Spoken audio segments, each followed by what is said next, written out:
Live? All right, awesome. Hey, what's up, Twisters? We've got the Ottawa Senators and the Buffalo Sabres going head-to-head tonight, with the Buffalo Sabres riding a 6-game win streak, and Ottawa not doing too bad themselves.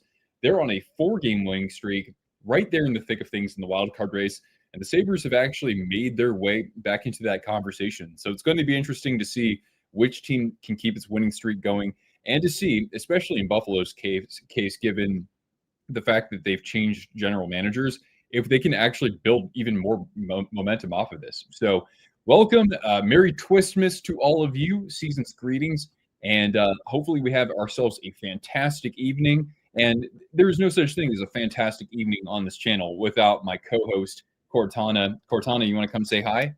Actually, you're already on camera, but we'll give you a treat. And Cortana here will be getting treats every time there's a goal and every time there's a super chat. So, I mean, if you're in the giving mood, now trust me, I'm done with shopping. But you can always support the channel with the super chat. Hey, Cortana, you want to come say hi? That's a good girl. And of course, guys, let me know what your score prediction is for tonight. I'm thinking here, I mean, Sabres are playing some great hockey, but the Sens have been putting it together, albeit more on the quiet side of things. I'm going to go for Ottawa in this case. They are the home team. I think it'll be a pretty good game. I'll say that they take this one by a score of 4-2. You guys let me know what you think the score is going to be down in the comments. Cortana, can we assume the position, get back to your bed? Here, girl. Here. Why don't you come over here? Go to your bed. Whoop. There you go. Okay. Ethan, what's going on, man? Good evening to you. Hey, girl. Now she wants to go have it over there off camera. Anyway, thanks for hanging out with us here. Of course, thank you for your support as always, and hopefully the Islanders can, keep things rolling on their end too, as they're right in the thick of the playoff conversation. We're also going to try streaming this on Instagram. I forgot to actually hit go live on there. That should probably work. All right. So we are live on Instagram. We are live on X. We are live on stage, baby. Cheers to you, everybody. Merry Twistmas, and hopefully you have a great holiday season ahead here, or holiday week, I guess, and a great start to 2026. All right. 15 different players with points in their 4-game winning streak. Is that what I'm seeing there? Well, anyway, if you're curious to know how the top performers are going for these two teams, no surprise, really, but you've got Tim Stützle at over a point per game, 17 goals and 21 assists. Drake Batherson, really good season for him. 14 goals, 21 helpers. And their top defenseman is the Whitefish, Montana native Jake Sanderson with 7 goals and 19 assists. And to some, he'll be perhaps, maybe not quite a finalist for the Norris Trophy, but he should be in the conversation for that. Then we've also got, for the Buffalo Sabres, Tage Thompson. Not a big surprise there. He's got 18 goals and 14 assists. We've got Alex Tuck, who has been kind of in those conversations for trade rumors and such. He's rocking 11 goals and 18 assists to kind of boost his stock. Rasmus Dahlin is the leading scoring defenseman on Buffalo. No shocker there either. 4 goals and 28 assists to be at a point per game. He's missed a few games, so he's at that point per game pace. We'll have to see who the goaltenders are. I haven't actually figured out who that's going to be. I didn't look at that. I got my cheat sheet roster right here. Play by play. I don't know if we'll really be doing that tonight, but we should, at least be hanging out and keeping a tab on some of the other games that are happening tonight. And so for that reason, everybody, check this out. I've got a score ticker at the bottom, and hopefully I can keep that updated throughout the evening. We already had one game go final, by the way, and that was the Toronto Maple Leafs. I got to actually update this, but the Leafs pulled away in the third period in a game that they seriously needed, and they won by a 6-3 score over the Pittsburgh Penguins. And we've also got a goal early on in our contest between the Red Wings and the Stars. Detroit is up 1-0 on a goal from, I can't believe he's still in the league, but James Van Riemsdyk for Detroit. We've got Kazuma Tempest. Howdy. Merry Twistmas to you. Imagine if the Sabres made the playoffs over the Leafs. Dangle rant would be epic. I did not think about that, but you know what? You make a great point. That would be grade A entertainment. Yeah, Leafs had been on quite a skid, but nice bounce back victory for them. And they beat the Penguins. I do want to congratulate, of course, Sidney Crosby for becoming the Penguins' all-time leading scorer, now ahead of the legend Mario Lemieux.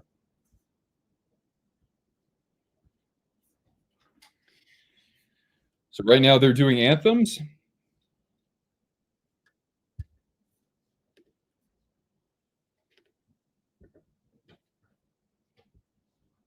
And this game, by the way, is being played in Ottawa.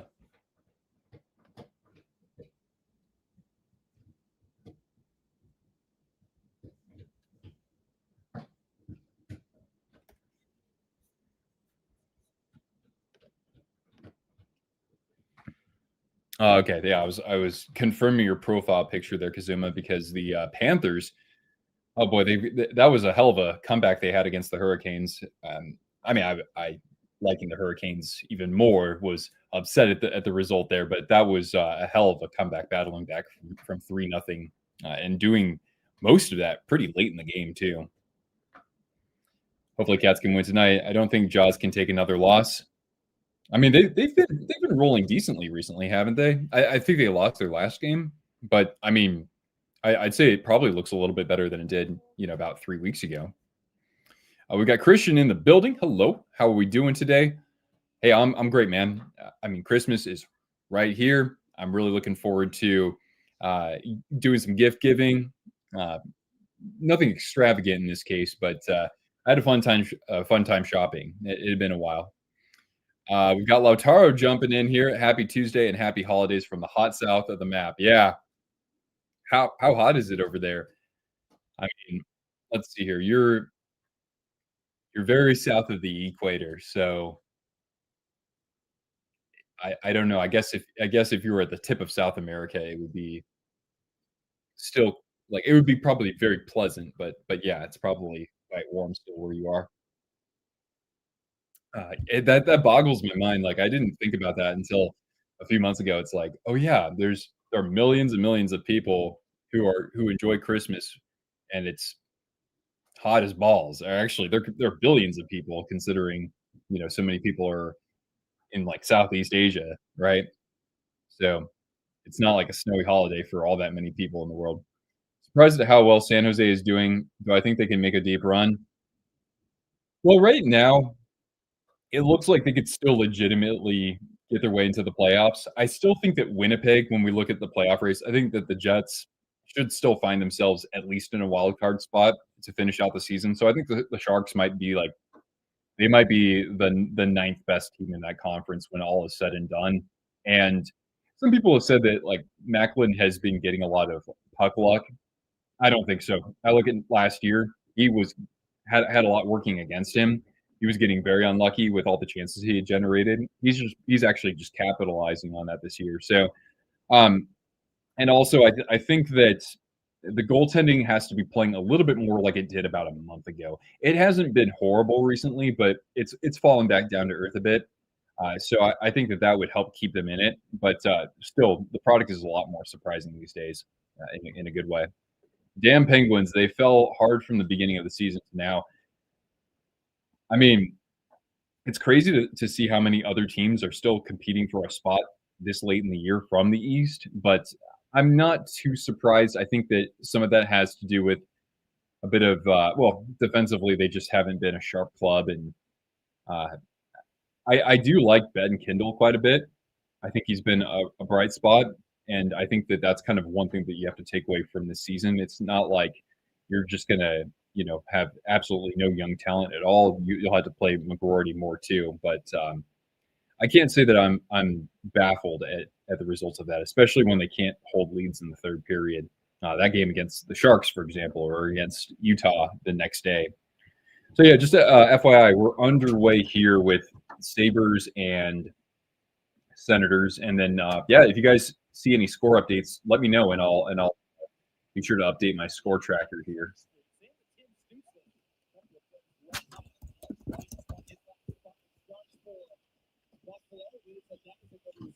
Let's go, Islanders. Hopefully, this is our year. Your year for what?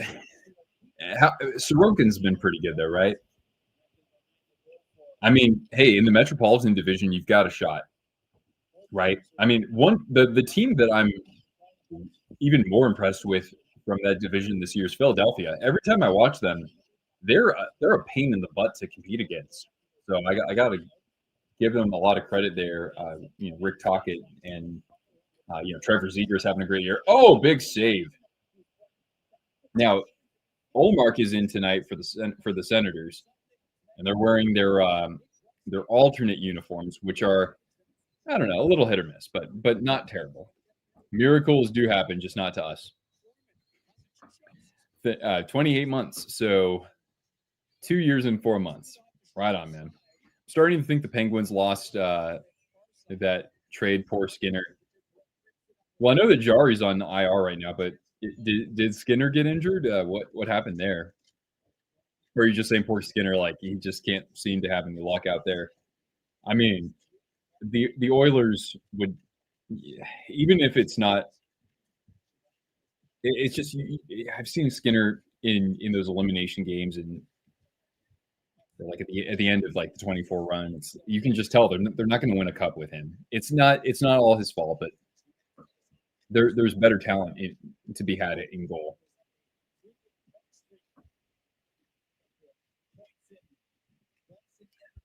30 to 35 degrees Celsius. That's about 95. Yeah, it sounds about right. Wow. I'm very thankful that here it's closer to 35 degrees Fahrenheit. So it's a lot cooler.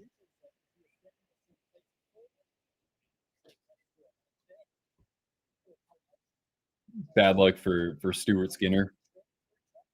Well, at the end of the day, I'd rather be playing on a Penguins team where nothing is expected versus playing for the Oilers, right? Where it's a lot more cutthroat in a sense. The media market there is more intense.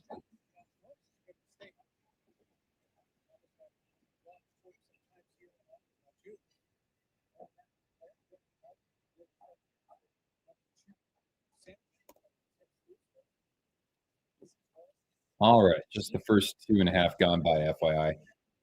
Maybe what I'll do is I'll just start looking at the other scores out there because we have what? We have Stars and Red Wings, Capitals and Rangers, Canadiens and Bruins, Devils and Islanders. Yeah, there's a team that's been disappointing. That's New Jersey, but kind of like you just can't really give them a grade on their report card until they actually have a healthy roster. But Jack Hughes is back, so that helps.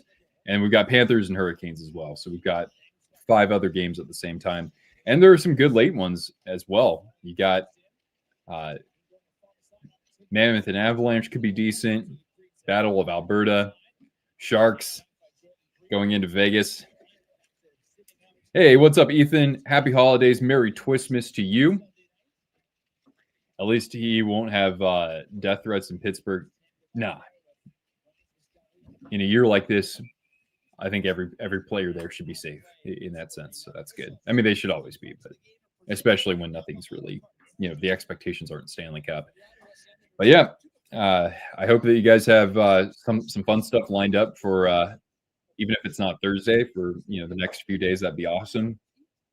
I'm just going to be hanging out here, and yeah, that's pretty much it. Thanksgiving, I didn't travel, but I was actually out of town. Excuse me. I was out of town last month, so it's good to not have to like really travel for the holidays. Maybe I might go on a short road trip where Mrs. Twister's grandma lives, but that's about it.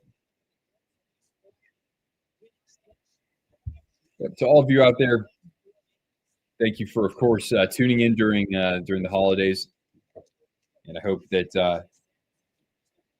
that you guys are with the people who mean the most to you. So, you're 20 years old on December 14th. Cool. My buddy from high school, he was born on December 14th, and our friend's baby. So in other words, I'm talking now a friend of a friend who's also like my best friend. Yeah, his baby was also born on December 14th. So happy belated birthday, and 20 years old. All right, man. You got one more year to go till the fun really begins. Any thoughts on the Chiefs move from Missouri to Kansas? We got Dustin Dalk as well. Yeah, I'll answer that in just 1 second, Leftaro. Longtime subscriber, first time getting a chance to tune in. Oh, really? Cool. Well, thanks so much for joining us here. I'm just trying to look at your profile picture. That's not. Who's your profile of? It's not. I don't know. Just from a distance, I'm like, it almost seems like Jonathan Davis from Korn, just lighter hair. So it's probably not him. Thanks so much. It's great to have you around. I appreciate you jumping in here and saying hi. But yeah, we got Derek in the building too. Hey, Derek, Merry Twistmas to you. Bob allowing an easy goal to the Hurricanes. Well, that's okay. It's not the third period yet. I'll take it. So Hurricanes take a 1-0 lead on the Florida Panthers. So yeah, so Lautaro, you asked my thoughts on Kansas, on the Chiefs moving from Kansas City, the Missouri side, to the Kansas side. I think it's cool that Kansas actually gets its first professional sports team, right? I think it's the first time there's been a professional team in the state of Kansas. It's a big college basketball state. But I don't know. I don't have a strong opinion about that, but I would think that it's probably a little bit more affordable to build the stadium out there.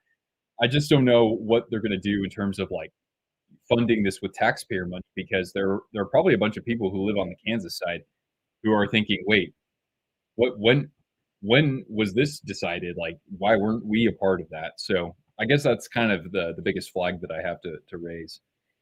Oh, is that Lane in your? That's Lane. Oh my gosh, Alice is one of my favorite bands too. But for some reason, I'm used to seeing like the shorter hair Lane with the sunglasses. But yeah, I love Alice in Chains. I never got to see them live, even with I think his name's William Duvall. Not true technically because MLS. Oh, that's right. They play in a suburb, right? Sporting KC. You would know Darkness. I know that. I forgot about that. Well, there you go. They can support a professional team out there. I mean, it's the Kansas City Metro isn't huge, so people from the Missouri side should be able to get over to the games, I think, fairly easily. Here come the Leafs, by the way.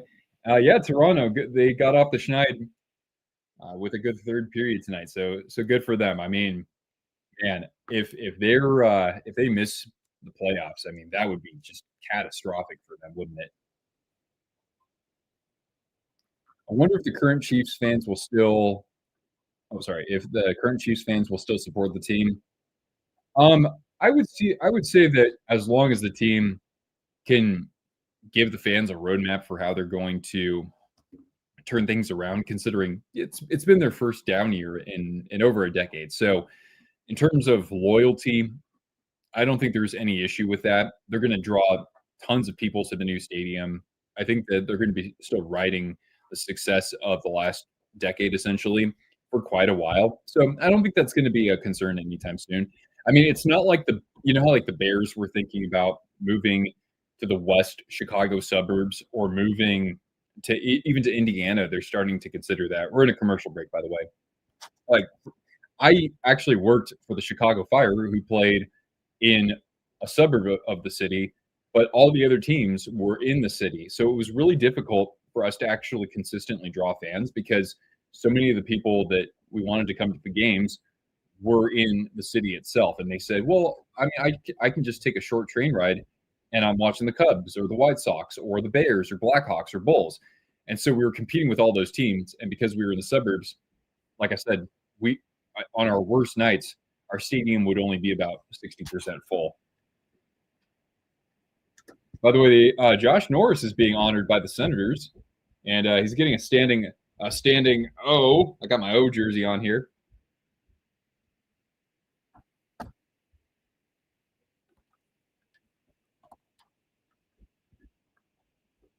Former San Jose Sharks draft pick Josh Norris. There we go. Here in Southern Missouri, a lot of people are mad about the state switch. Really? Oh, really? Huh. Maybe well, I don't really know the Metro KC area. I know like Southern Missouri. I've been through Joplin, just Route 66. But Yeah, I just wouldn't think that there would be as big of a deal around it because it's not like it's going to take more than another 15 or 20 minutes. But I guess if you're driving a far distance, it's like you're already planning and dedicating so much of your time and money to that. So I guess that's fair. But well, then Kansas City, Missouri, the only sports team they'll have then in that city is what the Royals in that case. So I kind of see where the frustration would be. It's not like they're moving that far. Yeah, see, that's what my mine would be. Cade, we got Cade in the building. Hey, good evening to you. Thank you for tuning in, and of course, Merry Twistmas. As a lifelong football fan, Americans, for Americans, I never understood the concept of switching states. If that happens, fans would riot. Well, I mean, some border, like in the case of Kansas or Kansas City, I mean, the border is the city, but there's a difference. I think there's kind of a difference between that and like if you live in one part of New York City and like the Giants and the Jets move to East Rutherford, New Jersey. I don't really know how far that is, but that seems like quite a way. I'm more interested in how this signals the Royals eventually moving to the Kansas side. Yeah, Kauffman Stadium has been around for quite some time. I don't know if there are any plans to build a new stadium anytime immediately.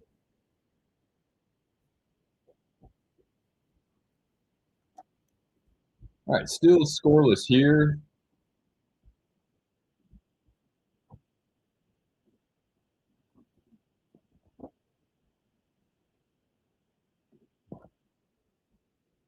This came from Instagram. Oh, what's up, Vanessa? Hey. Well, our teams are battling tonight. Seems like the Knights. They always do a really good job for the most part, weathering the storm with their injuries. They still stay very competitive, even if they have some of their big names out of the lineup. So they're still looking pretty sharp. And I don't know if I can see the Ducks putting up a fight for the division. Probably not the Kings, but the Oilers. I mean, they're catching up. They're catching up, and they had a good win against Vegas recently too. I mean, I'm not all that surprised that Edmonton's actually doing well now. But for the Sabres, apparently the second half of the year has already started because they've rattled off six straight. They've got 6 shots on goal here through the first half of the period.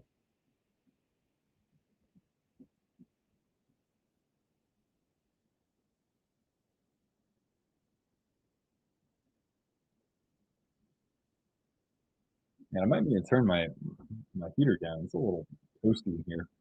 But yeah, what's everybody doing for Christmas and for the holidays?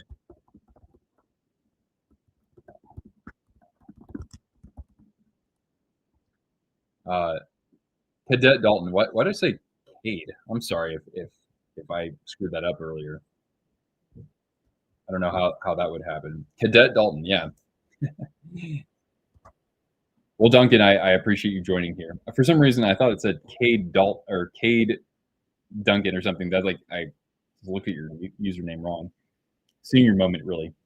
I wake up uber early Christmas morning. That's what I like to see.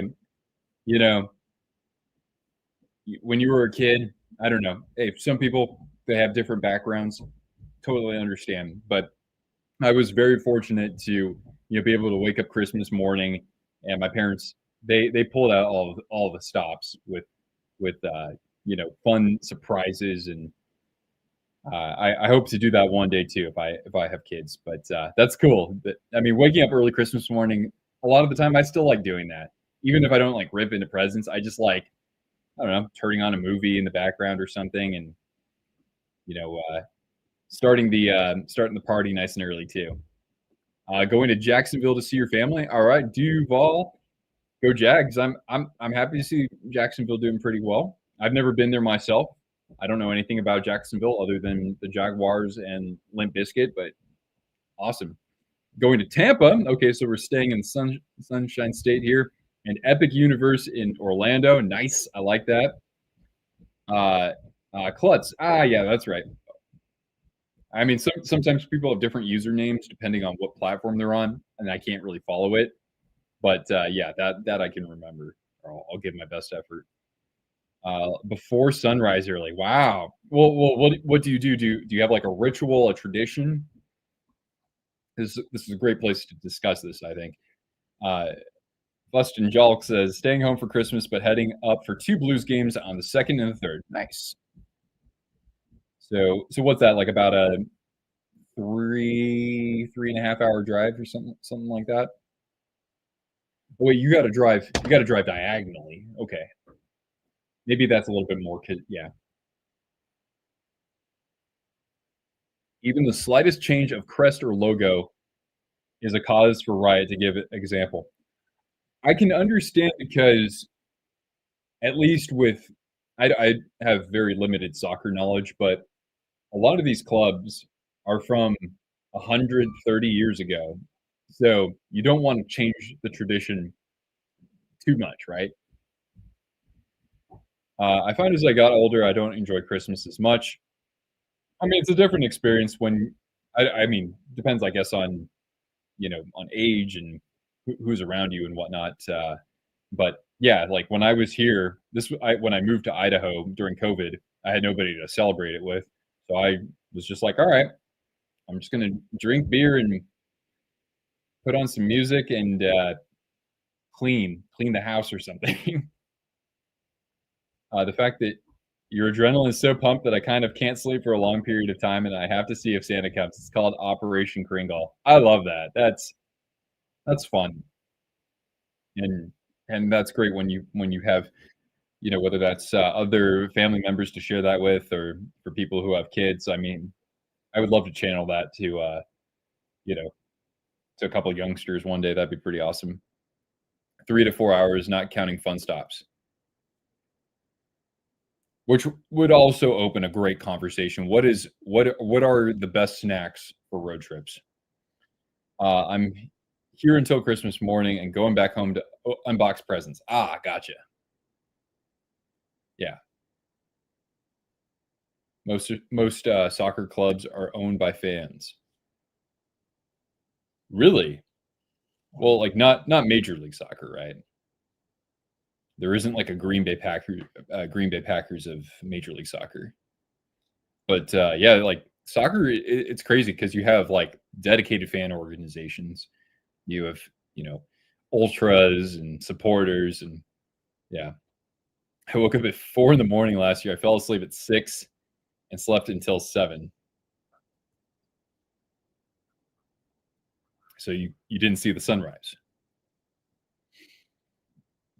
Excuse me.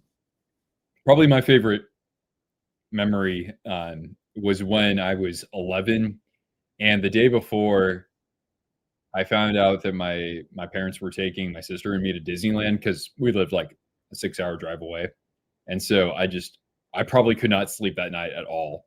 And it's like your two favorite things. It's like I used to love going to Disneyland as a kid, and then it's the best day of the year, right?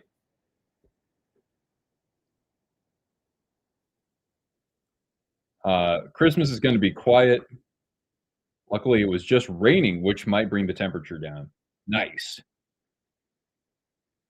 The limited sale of fireworks and reduced use due to pet safety concerns will also make for a more peaceful evening. Now, I having a dog myself, I can get pretty annoyed by fireworks as well, honestly.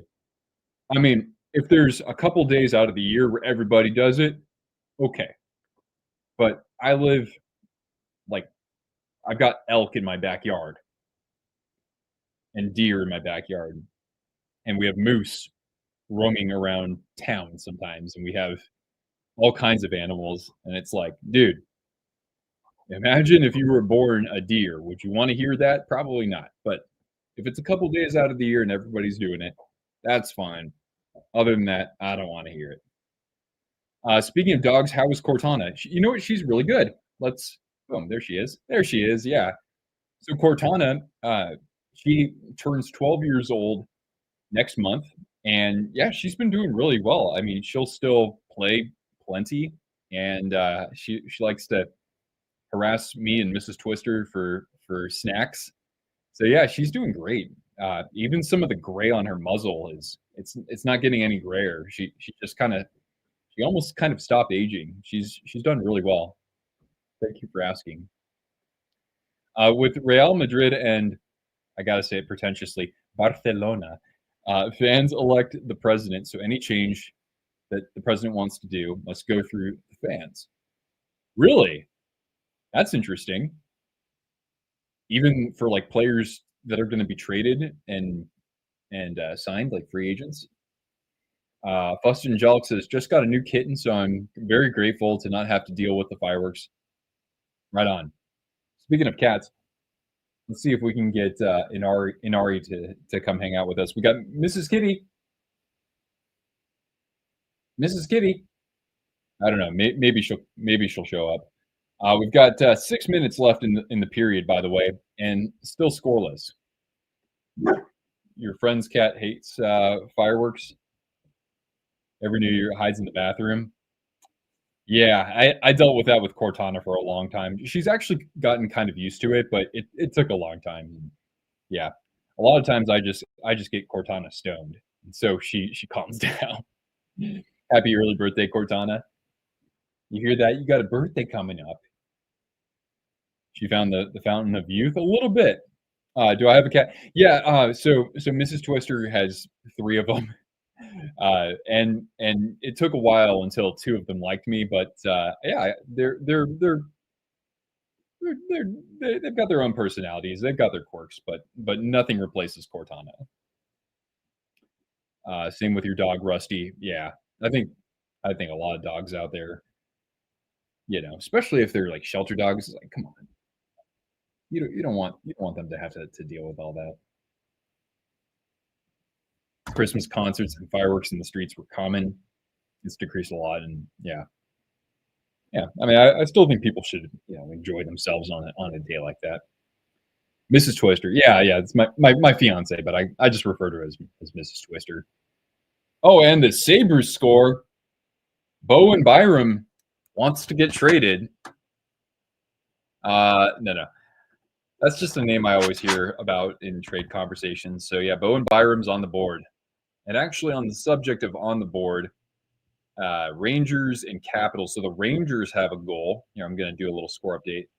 So the Rangers have an early lead against the Capitals. Canadiens have lit the lamp against the Bruins. So 1-0 Montreal.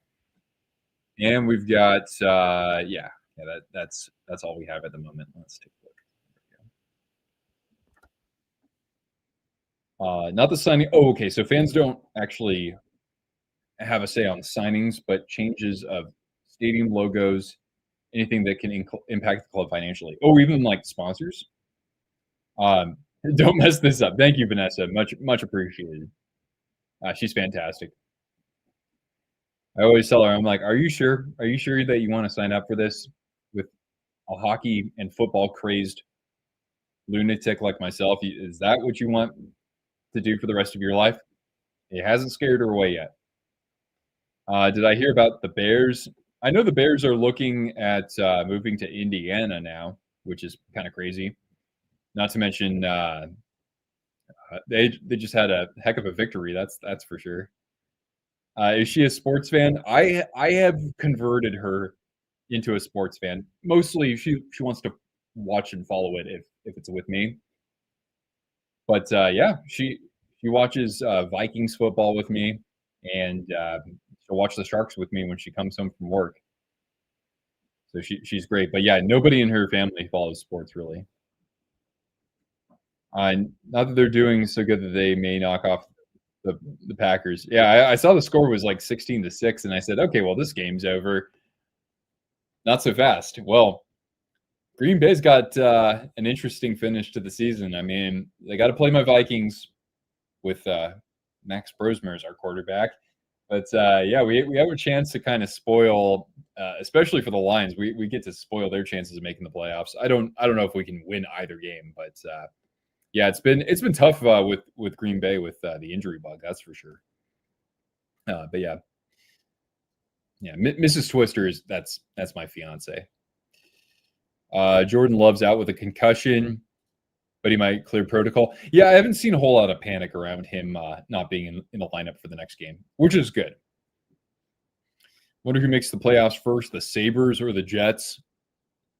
I mean, for the most part, even though the Sabres have actually no, the drought's been about the same. Actually, the Jets have the longer drought. I forgot about that, but I would say that I feel a little bit more comfortable having faith in the Sabres versus the Jets. I mean, honest to God, do they have who do they have? They have Garrett Wilson as a receiver, and anybody else on offense that I don't. They didn't have any Pro Bowlers. I know that. We got Russ in the building. What's going on, man? And by the way, guys, if you are not subscribed to Nothing Is Perfect, please do yourself a favor. You can even quit out of my stream. I don't care. Subscribe to our guy Russell. I'll be on his channel on Friday during the evening when the Sharks and Canucks face off. So Russ here is a huge Canucks fan and has been a supporter of our channel for the last couple of years and is a fantastic individual with a really cute dog named Dobby. So please, let's show some love and subscribe to Nothing Is Perfect. And to top it all off, I actually know somebody who's a punter for the Broncos, Jeremy Crawshaw. Oh, no way.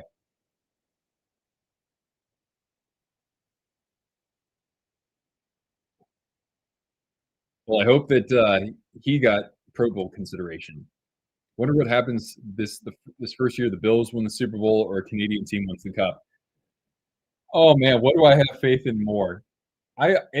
This is a recency bias, but I'm more likely to have faith in a Canadian team winning the Stanley Cup, even though right now, who's the best contender for Canada? It's not a very good year for Canadian teams.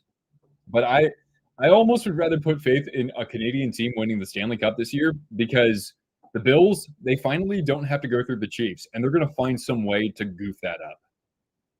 Although I'm excited for the AFC because, of course, you've got, the Bills. I've been waiting for them to win one. I do feel for them, especially as a fan of a team that also lost 4 Super Bowls. But I kind of love what's going on with Jacksonville. I've always liked the Chargers, even though I can't really root for a team that's based in LA. But I do love Jim Harbaugh, and I've always liked the Chargers since the days of LaDainian Tomlinson. So I wouldn't be upset if they did it either.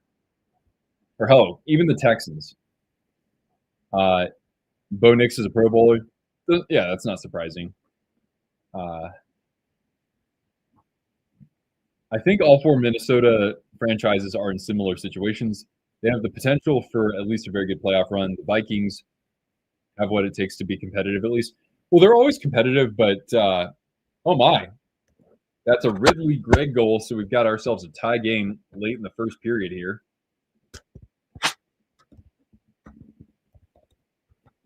With 2:47 left.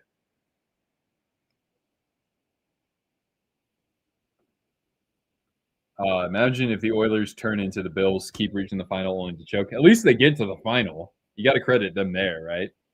But to do that with one of the best players in our lifetime and not actually win one, that's a kick in the groin, right? Because name a better player who never won a Stanley Cup than Connor McDavid.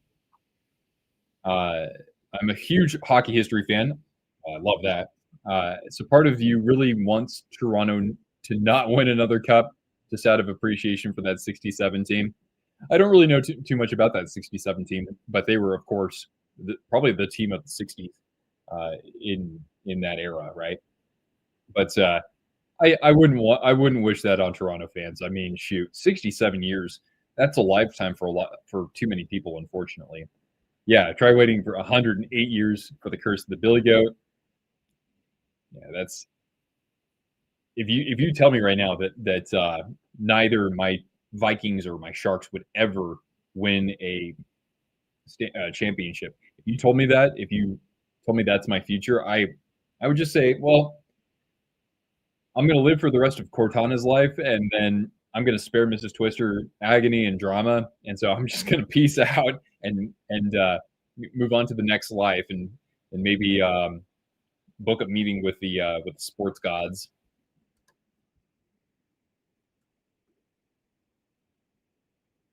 But yeah, the it's been a horrible or a very agonizing 34 years for Minnesota sports.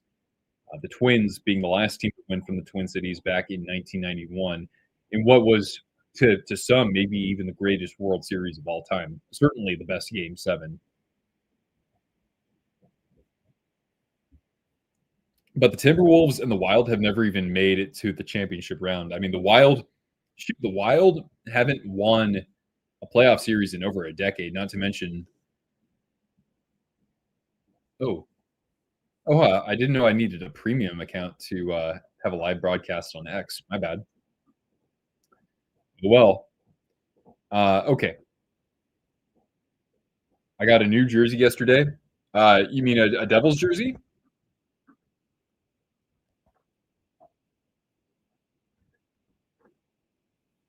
By the way, the Bruins have tied it up against the Canadiens on a goal from Marat Hutsnadinov, his 5th of the year.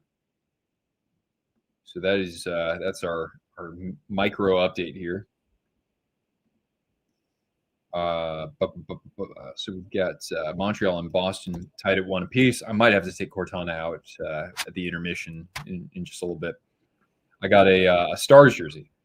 Oh, okay. So the star shaped one, like the new alternate, or the home jersey, or maybe you found one from an era past. I love the blackout jersey. It's too bad they're not wearing that anymore, but a lot of people don't like those.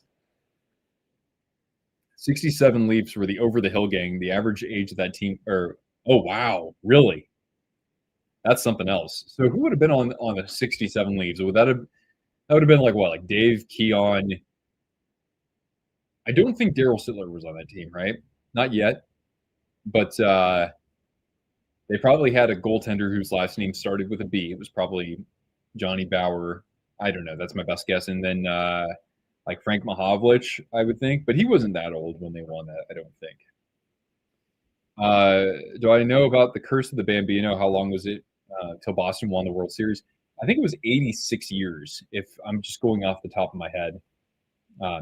Yeah, that was one of the great turnarounds in sports, going from getting swept or no, it was a 7-game series they lost to the Yankees, and then reverse sweeping them the next year. That's unbelievable. That rivalry back then in the 2000s was incredible. I mean, like A-Rod, what was it? A-Rod get shoved in the face by Jason Varitek, Pedro Martinez. Yeah, that was when I used to love following baseball.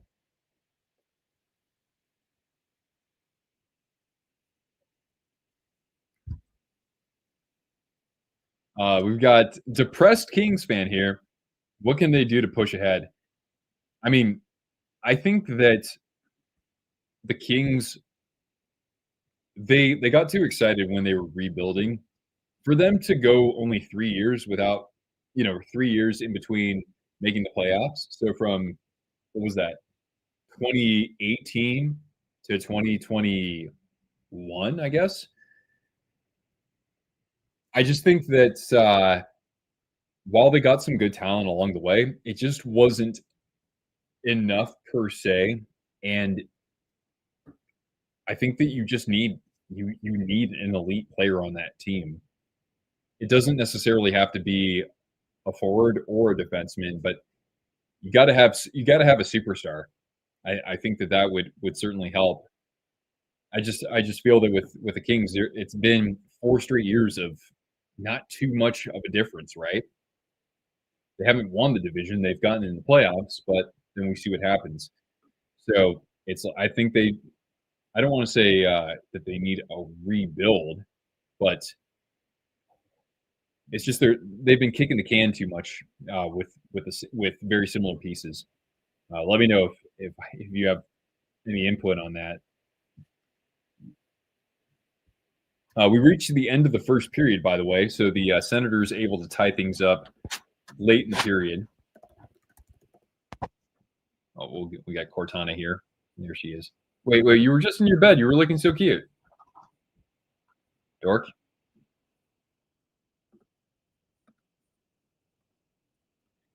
Let's see here. If this was on Discord, you could see it.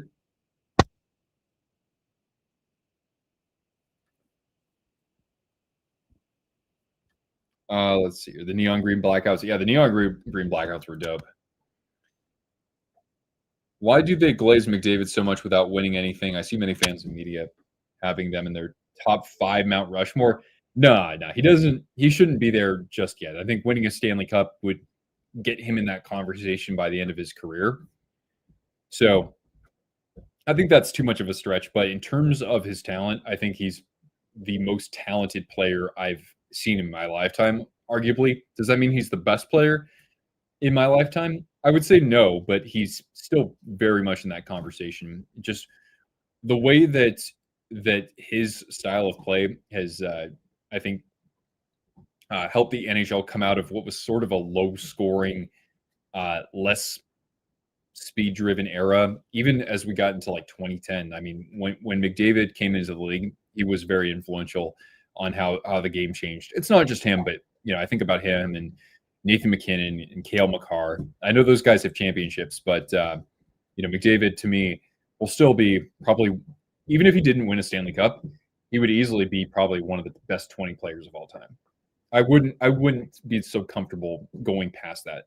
Marcel Dion never won a Stanley Cup. Joe Thornton never won a Stanley Cup. Henrik Lundqvist, Carey Price. Like, these are some of the greatest to do it, and the last couple of guys I talked about, some of the greatest to do it since I've been following the sport. And I just think that they get unnecessary criticism for not actually winning something that is a 20-person effort. And sometimes you have teams that are really talented, but they're just not built for the playoffs, and you can't just put that on one player specifically.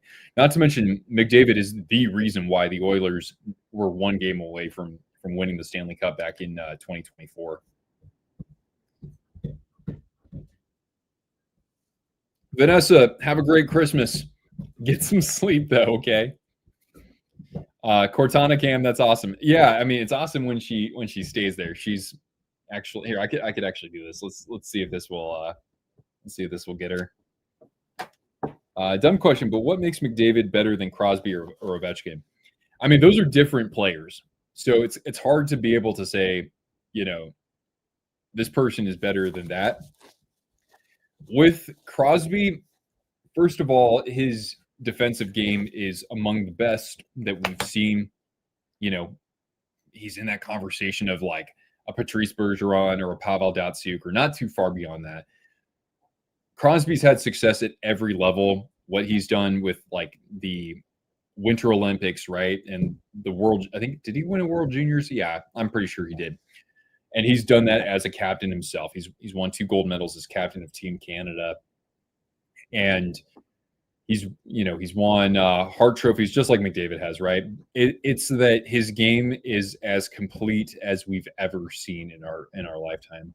So we got Tommy Boy in the building. Greetings, good evening to you. But yeah, I would say that you can't compare McDavid and Crosby, but also you have to understand that McDavid still has many great years of hockey left. He's only 28 years old. He'll be, I think, 29 pretty soon. By the way, please, guys, if you haven't already, a thumbs up on the stream would definitely be appreciated.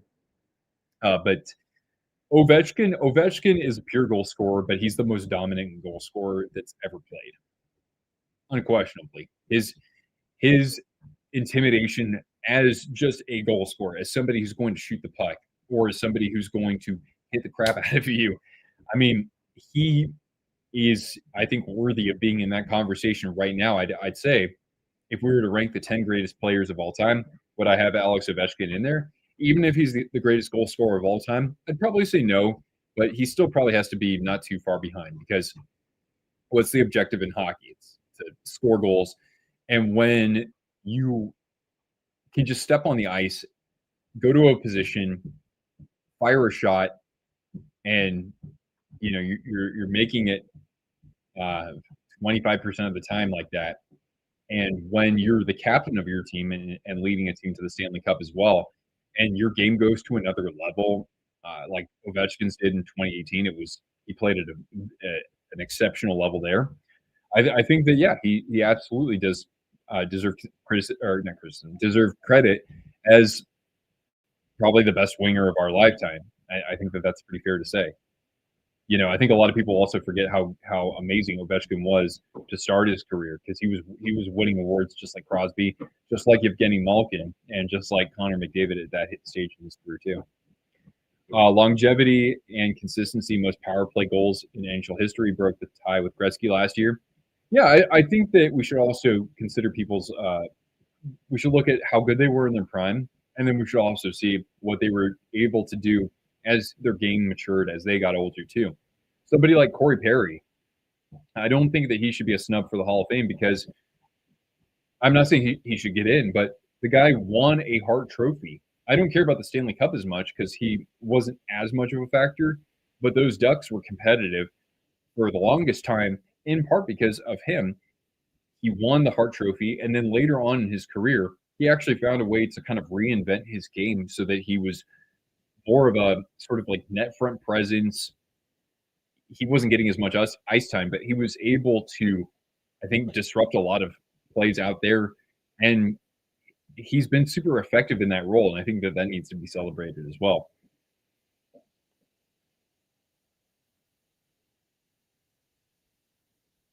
Well, that's not fair, Kazuma Tempest. I don't see that's a great question because you know why it's not just a question, it's something that encourages discussion among us too. So and of course I don't think that I have the definitive answer on this. I want people who have a remote interest in the sport to come here and ask questions just like that. I have no problem giving my thoughts on it. But yes, Merry Twistmas to you, Russell. Appreciate it, man. And I'll see you on the show on Friday when the red hot Vancouver Canucks look to overpower my San Jose Sharks. Bruins, by the way, take a 2-1 lead. Alex Steves. I have no idea who Alex Steves is.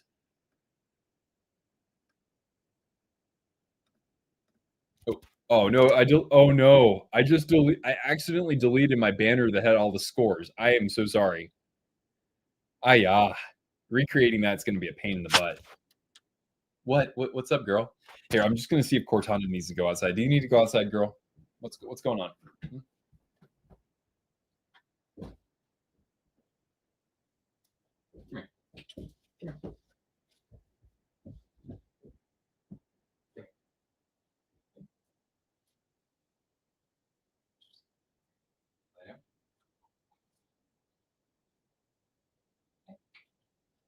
Hey, bully here. What? There's nothing else there, you goof. Come here.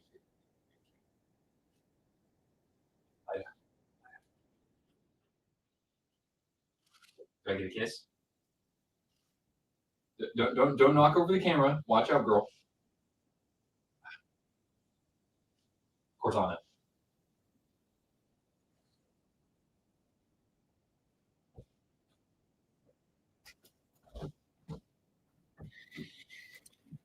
I don't know what to do with that one. I cannot believe I knocked over the freaking scores, or I deleted the scores, and I almost knocked over the camera too. Oh shoot, I didn't have the camera on. The Battle of the Ocean Apex Presidents. Yeah, Kraken, you're not part of that conversation. I was on the Discord stream. Yeah, that's right. So for anybody who's not part of our Discord, there should be a link in the video description, but you can join our Discord, and we have not like a huge following there, but it's cool because we all chat about hockey in between my live streams here on YouTube, and so it's a good spot to hang out. And again, you don't have to be a diehard or anything like that to have a good time with us. If McDavid never wins a cup, where would he be on my all-time list? Well, I said earlier, I would probably still consider him for, I think I said, even if he didn't win a cup, I think that he would, to me at least, be in that conversation in the top 20 of all time, really. Because I think that he could still have, let's say, he probably has another 6 or 7 seasons with at least 100 points, and he's not going to put up that. He's going to be scoring 120, 130 points on average.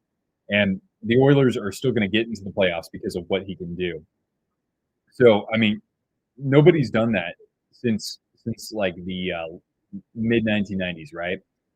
So that is certainly what he can do in this era is head and shoulders above what other players can do. Although we do see occasionally like Nathan McKinnon's on pace for like 140 points. What about 6'7"? Oh, I 6'7"? Oh, I didn't know I 6'7" there. That's right. I dip in from time to time. All right. Well, you're always welcome to come back. Um, but yeah, I'd say that McDavid has a good chance, even without a cup. I'd say that he could probably be in the conversation of being one of the best 20 players of all time. Uh, if you want to say what about top 10, the only reason why I say no is because if I did a top 10, you'd have to have 5 forwards, 3 defensemen, and 2 goaltenders, or 4 forwards, 3 defensemen, 3 goaltenders. Like you gotta represent all the positions out there. So yeah.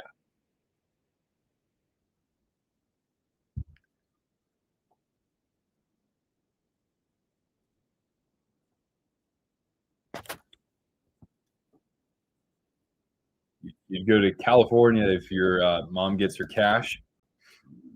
You mean you'd want to go see a game in San Jose or LA or Anaheim?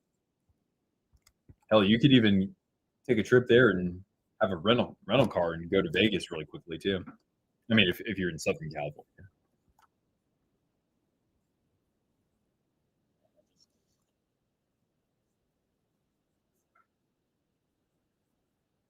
All right, let's see here. Hopefully, the folks on Instagram are able to see the stream.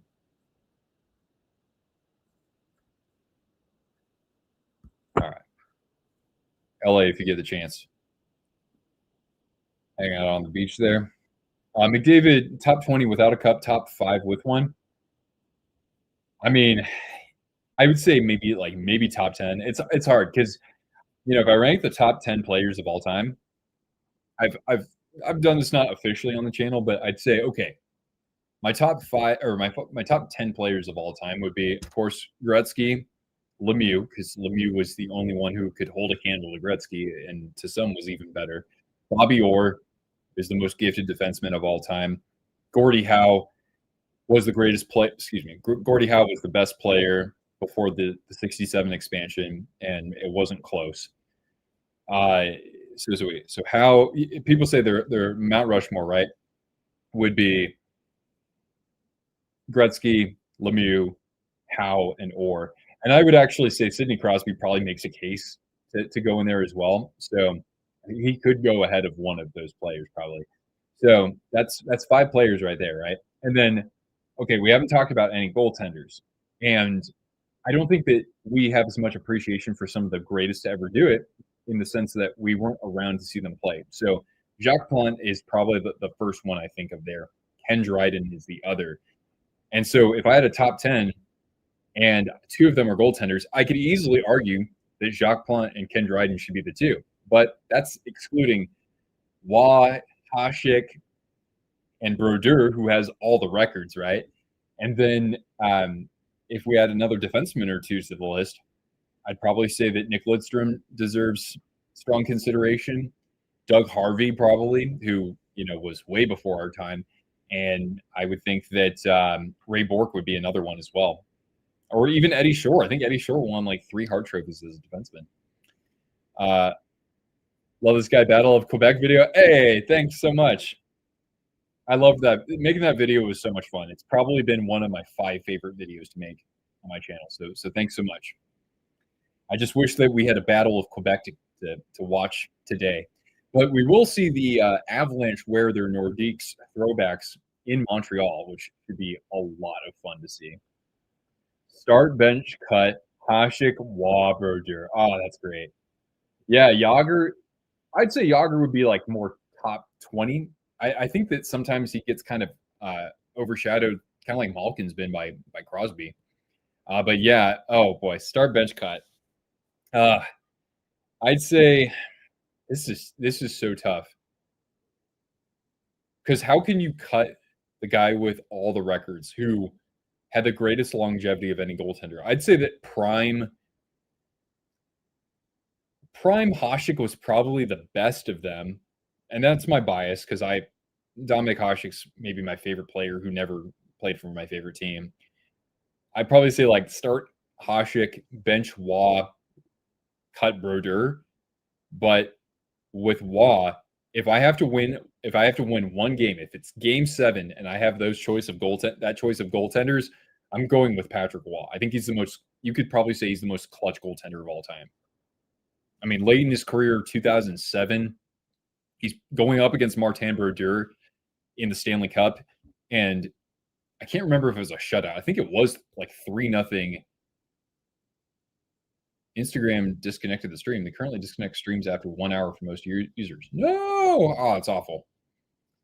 Whatever. I don't need that. I don't think we had that many people joining. Actually, some people were joining. They just weren't commenting, or at least I don't think they were. If I go to a Kings game, I'll be on the side of the Kings. Start Waugh, bench Hasek. I'll be sad about it. Cut Brodeur, played behind. Excellent defense. I think that works against him. You know, it kind of overshadows just how excellent he was too. How would I? Oh, Egginator, did you have a follow-up question for me there? Just let me know. But that's a really fun that's a fun debate. Like I love when people come in and we have just fun conversations around this. No, like I'm not right. I didn't watch those players that much growing up because I wasn't into the NHL nearly as much. Let's see here. I actually like that list, especially with goalies and defensemen. Something you don't see in soccer because you just choose goal scorers, right? Yeah. So I mean, that's why you have to consider Sidney Crosby as maybe even at the end of the day, his NHL career may have been even more impressive than Gordie Howe's. And I have to stress NHL career because Gordie Howe, in many respects, is still the greatest hockey player of all time, just because the guy was 52 and still playing in the NHL, but he did miss several years in the 1970s because he was absolutely crushing it in the AHL, or AHL, WHA, excuse me. If the overtime goes to a shootout, then Hasek starts. But if it's a continuous OT, then Patrick Waugh. There we go. I can agree with that. All right, let's see here. Can I show you guys some scores in the meantime? Let's take a look here, huh? I appreciate you guys. You guys make this very smooth and enjoyable for me. I can make things even more enjoyable for myself with another beer, but we'll see. Let's take a look. Can I share my screen here? We've got all right, we got Rangers and Capitals tied at one apiece. I don't know why I jumped to that game, but the Caps have tied it up. There's somebody who might not make the Hall of Fame, but a lot of people are going to say he got snubbed, and that is John Carlson, who's had probably one of the most consistent careers as a defenseman and has been one of the best offensive defensemen and underrated defensively in his career. His 8th of the year there. So Red Wings and Stars, Rope Hintz, his 12th of the year. James Van Riemsdyk gets his 9th for Detroit as they look to stay atop the division in the Atlantic Division. Then we've got Bruins over the Canadiens 2-1. A couple of guys I'm not very familiar with. I actually do like Husnudinov, but I've watched very, very little of him. And I don't even know who Alex Steves is. Hurricanes hang on 1-0 against the Panthers so far. A goal from Eric Robinson. Brett Pesce gets on the board, his first of the year, because I guess he's missed a ton of time. Oh, we've got a gifted membership. Hey, Kazuma Tempest, courtesy of YouTube Canucks legend Russ, aka Nothing is Perfect. Well, shoot, I got to give Cortana a treat for that. Let's see here, Cortana. Here, we got the Cortana cam coming in. That's really all I had for the score updates. Oh wait, girl, you're gonna come over here, or am I gonna get here? Here, Cortana, go lie down. Can you go lie down, girl? No? Okay, you're confused. That's okay. All right. Well, thanks so much, Russ. Here, let's give a treat to Cortana here. Go. Treat.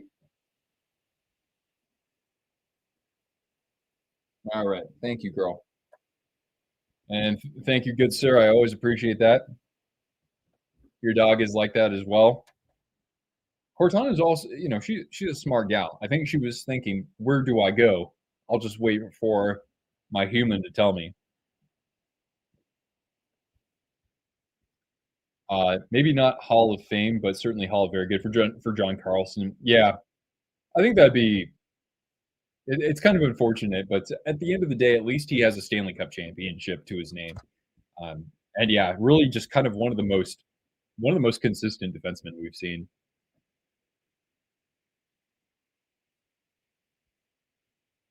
All right. So 12-11, by the way, the Sabres have the edge in shots on goal. Really, honestly, even with an audience of this size, I haven't even really been paying attention to this game, although I probably should because Jack Quinn nearly scored. But yes, you guys have been giving us all great questions and pointers. Oh, and a save by Lyon off that chance from Stutzla, by the way. Me and Jaws are the only hockey channels I enjoy. Oh, well, that's well. I would say that you should probably add a third channel there because Russ and his community of Canucks fans would certainly make the cut for you. I think, as would other Canucks YouTuber Clay Emo. And I know that you're not a Canucks fan, but hey, if you want a different flavor of hockey YouTube, I think that those are two fantastic additions. But thanks, and of course, it's always great, chatting with Jaws. I haven't talked to him as much recently, but like when I was doing a lot more with YouTube, we were talking to each other basically every day, and it was so fun getting to actually spend some time with him and Kyle last year as well, and hopefully I can make it back over there again later this year. I might. Hopefully, I have a chance to go see my grandma. She lives near where Jaws is. We got Samantha in the building. Hello, Merry Twistmas to you. The Maple Hills world. I don't know what that is, unfortunately. But then again, I'm getting to that point where I can't keep up with pop culture. I'm getting a little long in the tooth.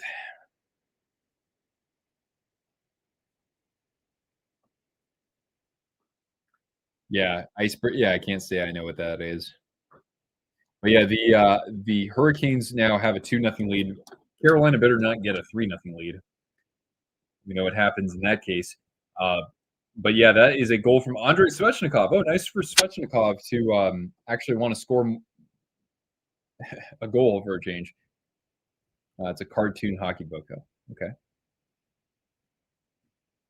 that's cool. There's also a hockey alphabet book that if I ever have kids, I am certainly going to acquire that book. I almost gave it to my nephew, but I don't know if he's going to be that interested. But yeah, I'm doing great, Samantha. How about yourself? What are your plans for Christmas? Are you going to do anything fun? I hope so.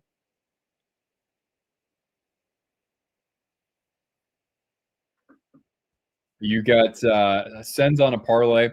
My prediction for tonight was the Senators would win. So I'm going to stay optimistic.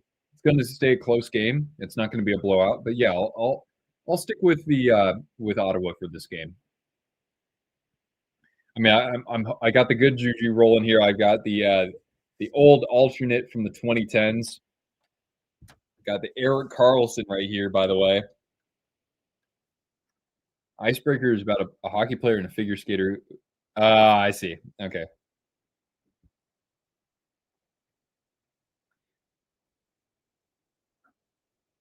So we got a Sabres power play. That's dope. Yeah, thank you. It was funny. I was actually on a trip in Oregon at an Airbnb, and I had this jersey delivered there, so I could do an unboxing for the channel. All right, here's power to the dot.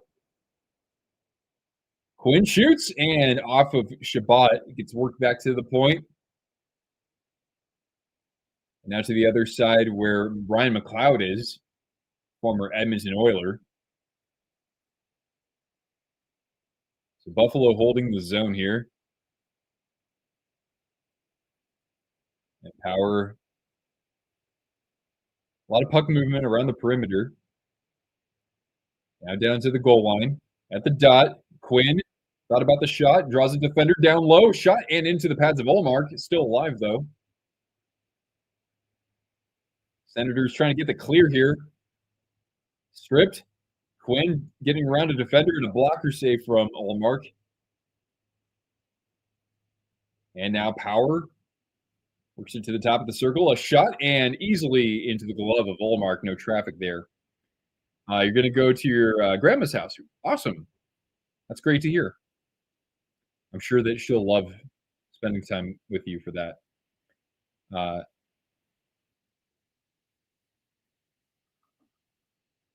What was for dinner tonight? No, haven't had dinner yet, but I'm probably going to heat up some pasta leftovers. But yeah, we'll take care of that once the stream is over. Second period. Oh, thank you, Samantha. Samantha always makes astute observations so that I have my have correct information here.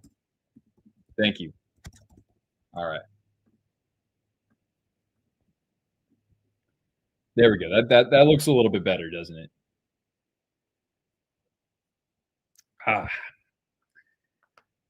Let's see here. Any other score updates? We got the Devils on top of the Islanders, by the way. So, Brett Pesce did score. And I think that's the only update. But we'll take a look more at the commercial break. Yeah, as far as Christmas dinner goes, I'm not doing any cooking, but I have a bunch of brownies. No, they don't have any wheat in them, but I have a bunch of brownies that I ordered from Ohio, strangely enough. It's from Buckeye Brownie, and they take like cookies and other sweets, and they actually layer them into these giant half-pound brownies that they bake. So I'm going to bring those over to my future in-laws, and we're going to play some card games, and I might watch my Minnesota Vikings probably get crushed by the Detroit Lions, but we'll see. I got an ad for the Miami Winter Classic. Are my jerseys still available for sale? I haven't been trying to sell them recently. I guess, if somebody sends me an email, I'll tell them what I have. But I'm not really trying to do that right now. Actually, I have a jersey coming in the mail next week. It's my first NHL jersey in I don't know, at least a year, I think. Penguins lost today, Tommy Boy says. So just seeing what else happens across the NHL. Yeah, it's a very busy night. That game, I had no idea that game was happening so early. But the Penguins, it's the third period has been their Achilles heel this year. I mean, I was so elated when my Sharks came back to win that game recently, but I mean, if I was a fan on the other side of things, I don't even know if I could really forgive the team the next day. I would still be, just venting frustration about that. Ethan says, "Merry Christmas, Cortana." Actually, we got Cortana in her bed right now. There she is.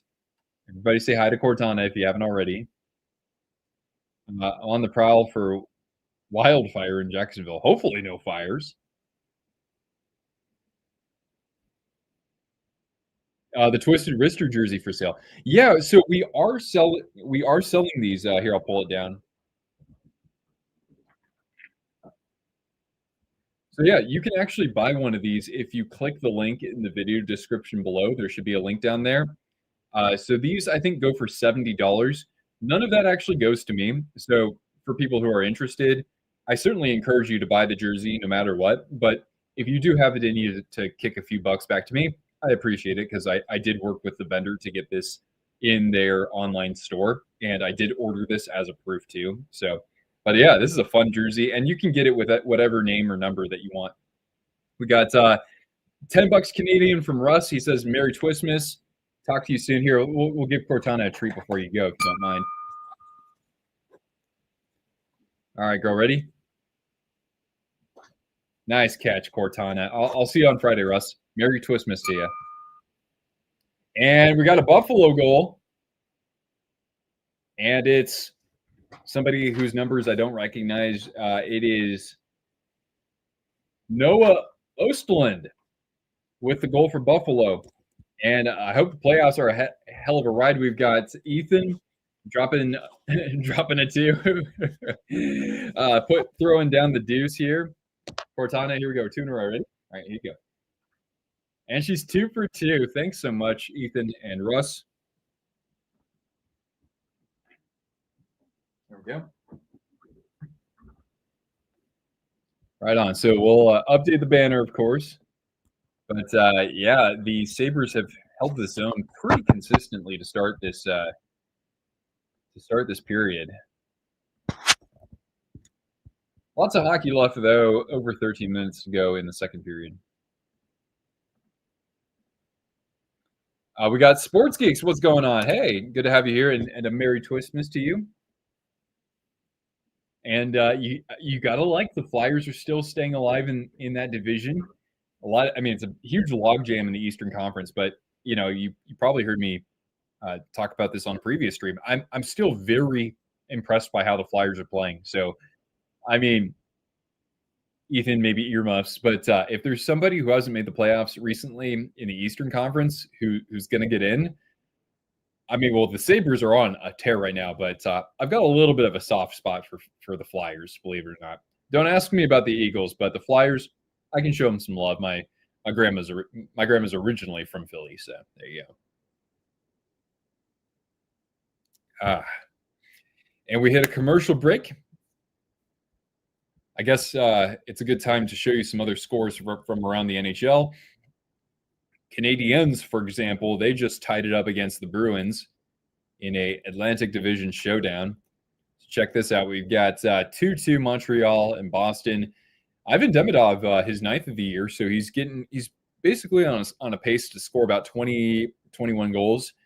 So that's good for him. Capitals and Rangers tied at 1 apiece. No scoring changes in the second period.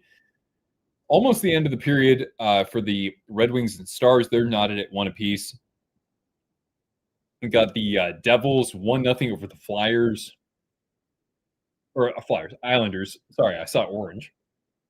We got the Hurricanes, who absolutely blew it not too long ago against the same team.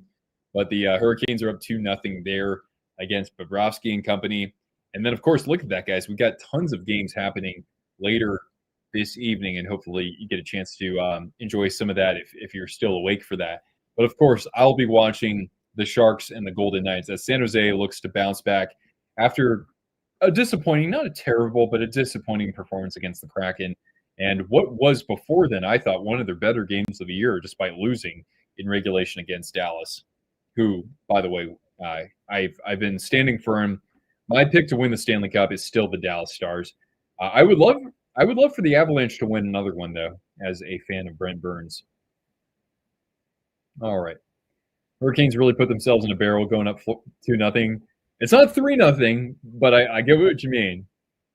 But, yeah, I saw some comments after that game, and it's like, yeah, things have not changed for the Hurricanes in that they're a good team in terms of work ethic, but they need more than Jordan Martinook out there to be nasty. They just don't have that, and I think that a lot of people are pointing that a lot of that's just coaching, and I kind of see that myself too.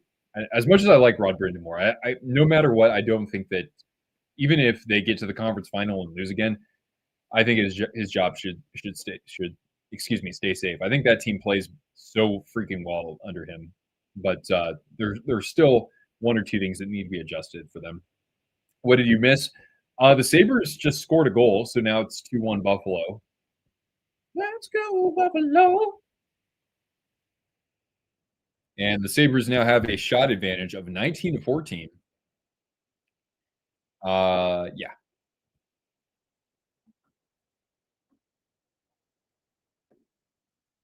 I don't think I saw this earlier. Sports Geeks. I'm really impressed with how well we've played. I really can't complain. One thing, I wish we could figure it out. Wish you can get Anderson figured out. Goaltending with Philadelphia, right? I don't need to say anymore, but I'm glad that you're at least satisfied with the direction that they're heading in. Turns out that Zegras trade worked out pretty damn well for them, so that's good. And I hope they can stay competitive through through the course of the season. Excuse me. Hurricanes without Brindamore missed the playoffs for 10 plus years. Exactly. And I think that that team plays better than their individual talents. They don't have an elite goal scorer on that team. I mean, Aho, he just hasn't been able to take his game like one level further, and that's fine. But they still need, at the very least, they need that bona fide second line center.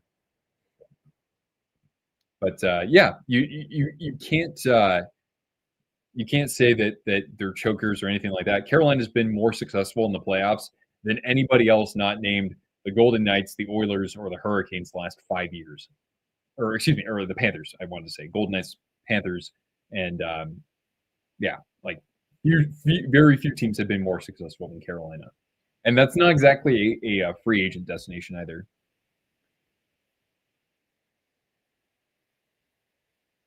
They're both working as counselors at the same camp. One summer in band camp.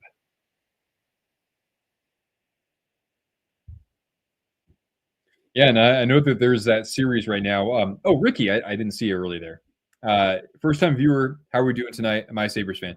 I'm not a fan of either team. I mean, we do live streams for as many different teams as we can. So I don't have any skin in this game, but I wanted to actually try to watch a little bit of a game because I just haven't really gotten into either of these teams ever since I had a YouTube channel because they've largely been out of the playoff race. But Sabres have been mostly dominating this period, so that's good. And yeah, you got a goal from Östlund, so there goes the depth, right? That's a good thing. But yeah, I appreciate you joining us here. And the goat head is, oh, they score right from the slot there. It was point blank, and Tim Stützle has tied it up at 2. Vladar's playing really well. Yeah, so I hear. All right, guys, you know what that means. Cortana gets another goal treat. And here we go. Here we go. Ready, Cortana? Oh no, go. Okay, fine. She's coming over. It's her habit. She didn't stay on the bed. Let's see. Here you go, girl. Come here. There you go. That's a good girl. Come here. Can I get a kiss? Kiss? Good girl.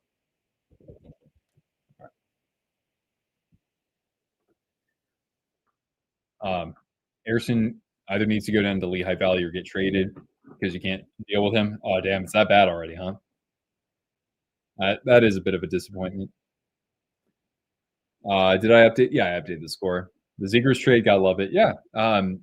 Yeah, there's been a lot of credit I've seen distributed to or attributed to Danny Briere because he has actually done a really nice job of just from a financial standpoint, making sure that any new contracts are very reasonable. So I haven't followed them very closely at all, but from a bird's eye view, I mean, it seems that things are paying off as a result of sort of the cleaning up that he's done from previous regimes. So all the credit, or definitely got to give a lot of credit to him. And of course, Rick Tocchet. I just think he's kind of had he hasn't been in the best environments in terms of coaching the last couple of go arounds. He was with Arizona. I thought they let him go way too early. At one point they looked like they were going to be in the top 3 in that division for a number of years, and then with Vancouver, I mean, that's not sure. You can maybe give a little criticism for how the locker room fell apart, but it wasn't because of him. There were egos on that team that just they weren't a fit when they were all together. So that's not so much on him.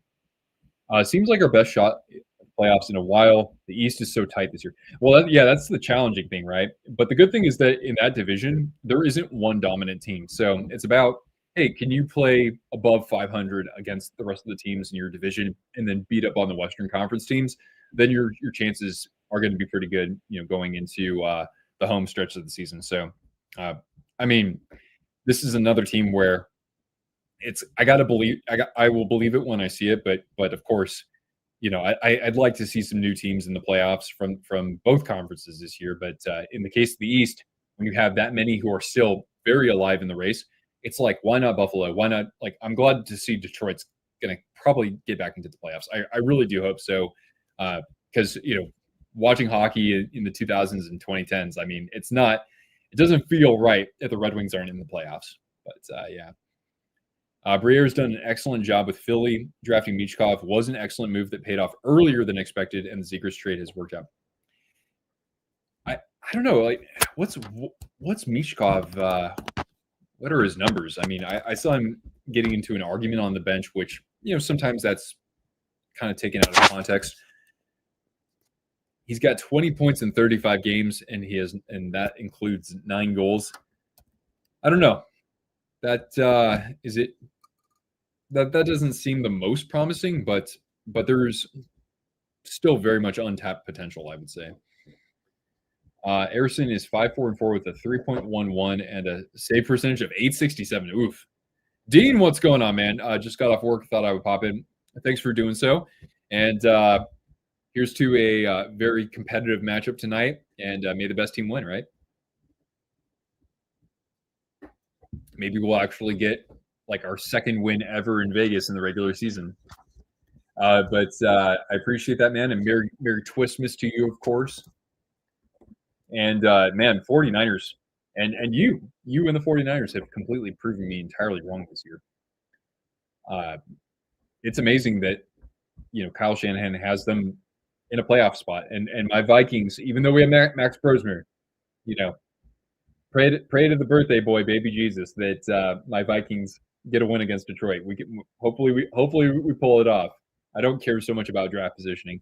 I just want to make our division rivals playoff situations as bad as they can be.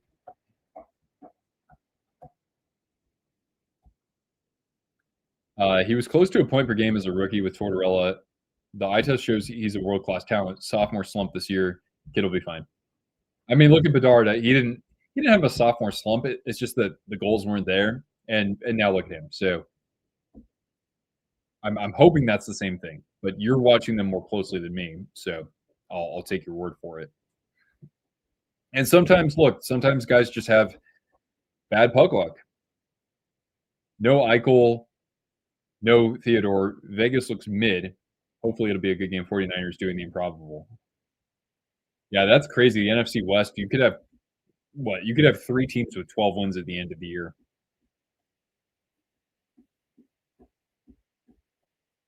You got lost at 2 hours at a competition you went to. Was it? I mean, it sounds like it was at like a convention center or something. Convention centers can be mazes.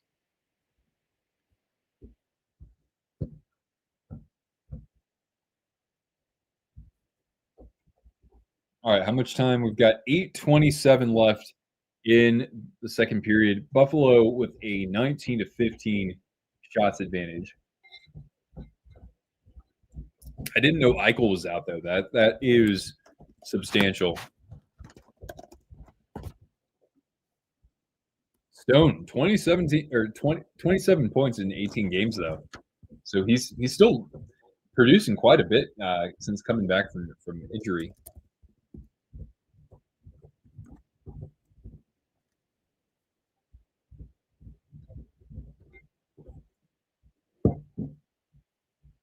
Something with Ersson needs to figure out.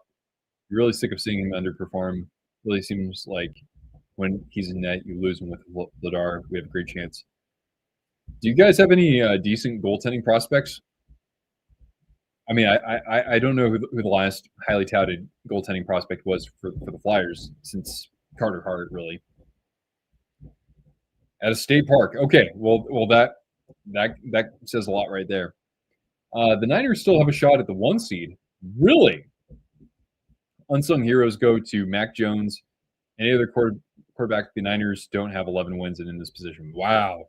So he's kind of doing what Sam Darnold did last year for my Vikings.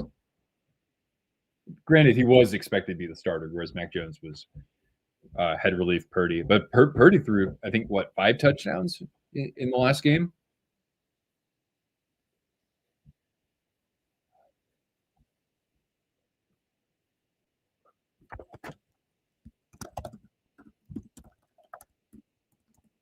All right, actually, answer me this, folks. What would be your preferred Super Bowl matchup for this year?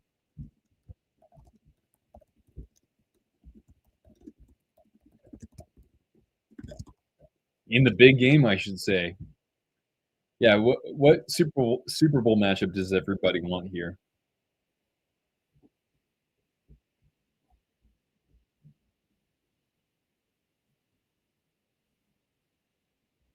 Bills versus Eagles.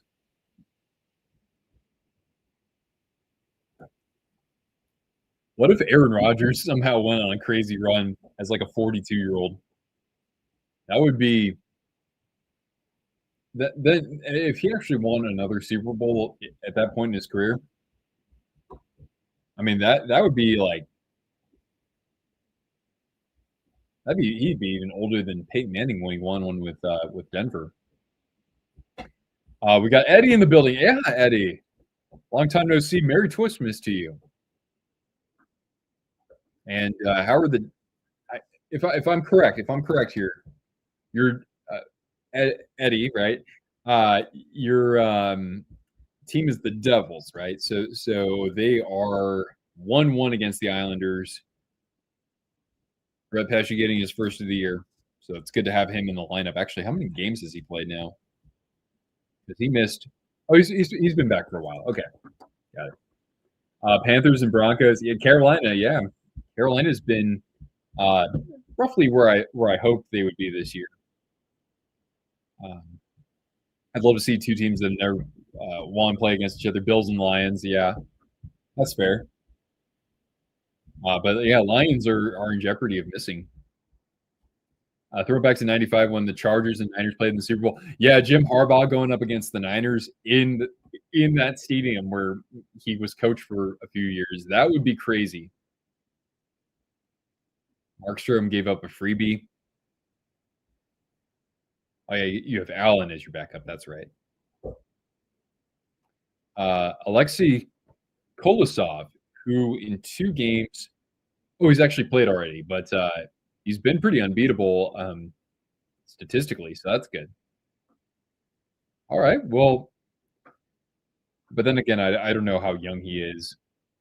Goaltenders take a while to develop, so hopefully he's ready when Philadelphia is ready to start, making a push for some real big names out there. I mean, Zegras was a good step in that direction, right?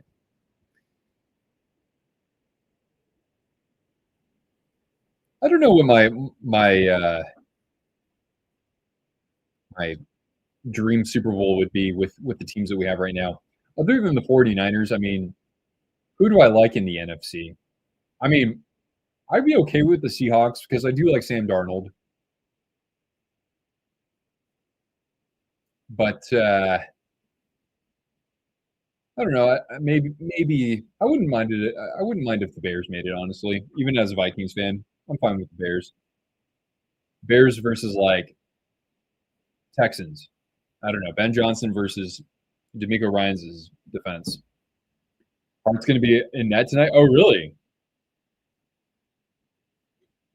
Thoughts on the ECHL strike? That hate to see what's happening down there. Good question. I mean, I had I think I saw a tweet about like how much these players are making more or less, and that's unfortunate for them. Putting their bodies on the line. I know they choose to, of course, have that profession, but that is disappointing. I mean, I think there needs to be the NHL Network. I know does like an okay job showing some support for the AHL, but I think there needs to be a little bit more of a partnership that bridges the gap between the ECHL and the NHL. Because like, I have no incentive to follow the Wichita Thunder as a fan of the San Jose Sharks. I don't even really follow. Like, I don't think anybody where I live knows about the Idaho Steelheads because they're in the other part of the state. But still, it's like that's probably the most well-known sports team that we have semi-professionally, apart from like Boise State college athletics. So, but yeah, that's unfortunate. But I hope that that leads to some improved negotiations. I guess just not Green Bay. Exactly. UConn women's team fan. Hey, what's going on? So, were you a Hartford Whalers fan back in the day? I guess that's probably the first question I'd ask. By the way, if you guys haven't already, I can't remember who put it out. It might have been Sportsnet, but there was a really cool feature on what is it called? Matthews Arena, which will be torn down in like a month's time. Matthews Arena is the oldest hockey arena, indoor hockey arena in the world, where Northeastern's been playing. But there was a great feature on that. I didn't really know all too much about it, but the Bruins actually started as a franchise playing games in there. All right, we got another commercial break here. Still 2-2. I follow the Everblades. Yeah, the Everblades have been the class of the ECHL for most of the last like 4 or 5 years, easily. There's a lot of ECHL hockey in the South. Uh, go Solar Bears, I guess. I actually got to go to one of their games many years ago now. But yeah, we got this. I got the Solar Bears. I don't really follow the Steelheads too much. For some reason, X doesn't show me their score updates, but they should. I do have. I don't know. I don't really follow ECHL too much, but one day, maybe I'll go see a game in Lake Tahoe where the Night Monsters play. I love Lake Tahoe, so I mean, I can't go the rest of my life without going back there. Why would they tear it down? There are some structural issues with it that they just can't seem to solve. Unfortunately, they tried doing a lot of work on the outside of the building, but that hasn't helped enough. We're talking about like probably foundational issues. The Everblades owner actually was the one who purchased a majority stake in the Penguins. Really? Wow. I wonder how they.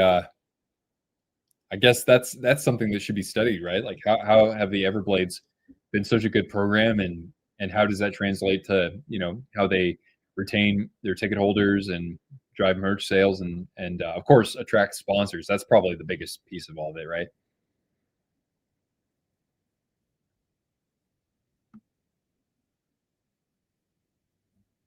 I mean, it's interesting seeing that there's been a strike for the ECHL because they've expanded a lot in the last 8-9 years.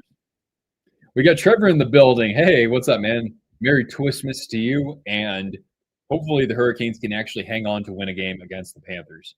But it's good to have you here. Nine Monsters is a fun time. So are you a season ticket holder still? Because I thought you had season tickets for like the first season, but I know it's a little bit of a drive for you, right? Because you got to drive around the lake in that case. A big follower of the Wilkes. I'm gonna call it the Wilkes B Scranton Penguins because I don't even know how that is. It Wilkes Bear, Wilkes Bar, Wilkes Barre, Wilkes Barre. I actually have a beanie of theirs. I'd like to see more shows fans show out. I'm sure that they will for the teddy bear toss. If you haven't, well, I guess they already did that. Because when I think of Pennsylvania hockey, that's like if I'm not talking about NHL, I'm thinking of like teddy bear toss with Hershey and with the Penguins as well because one of our channel moderators lives in that area. Very impressive to three-peat at a lower level. When you win the lower leagues, everyone's promoted to higher leagues. Yeah, like imagine that happening I think in the AHL, it would be even more impressive. The Stars neon jersey has a cool feature. Yeah, I like just about everything with that jersey. That's such a cool jersey. But I understand that people don't like the neon green. Like a lot of people don't like that. Pardon.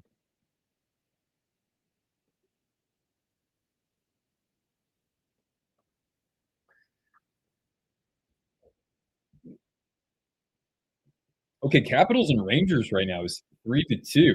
So Washington takes the lead, excuse me, on a goal from Alexei Protas, number 13 on the year for him. One of the biggest players in the NHL, by the way, at like 240 pounds.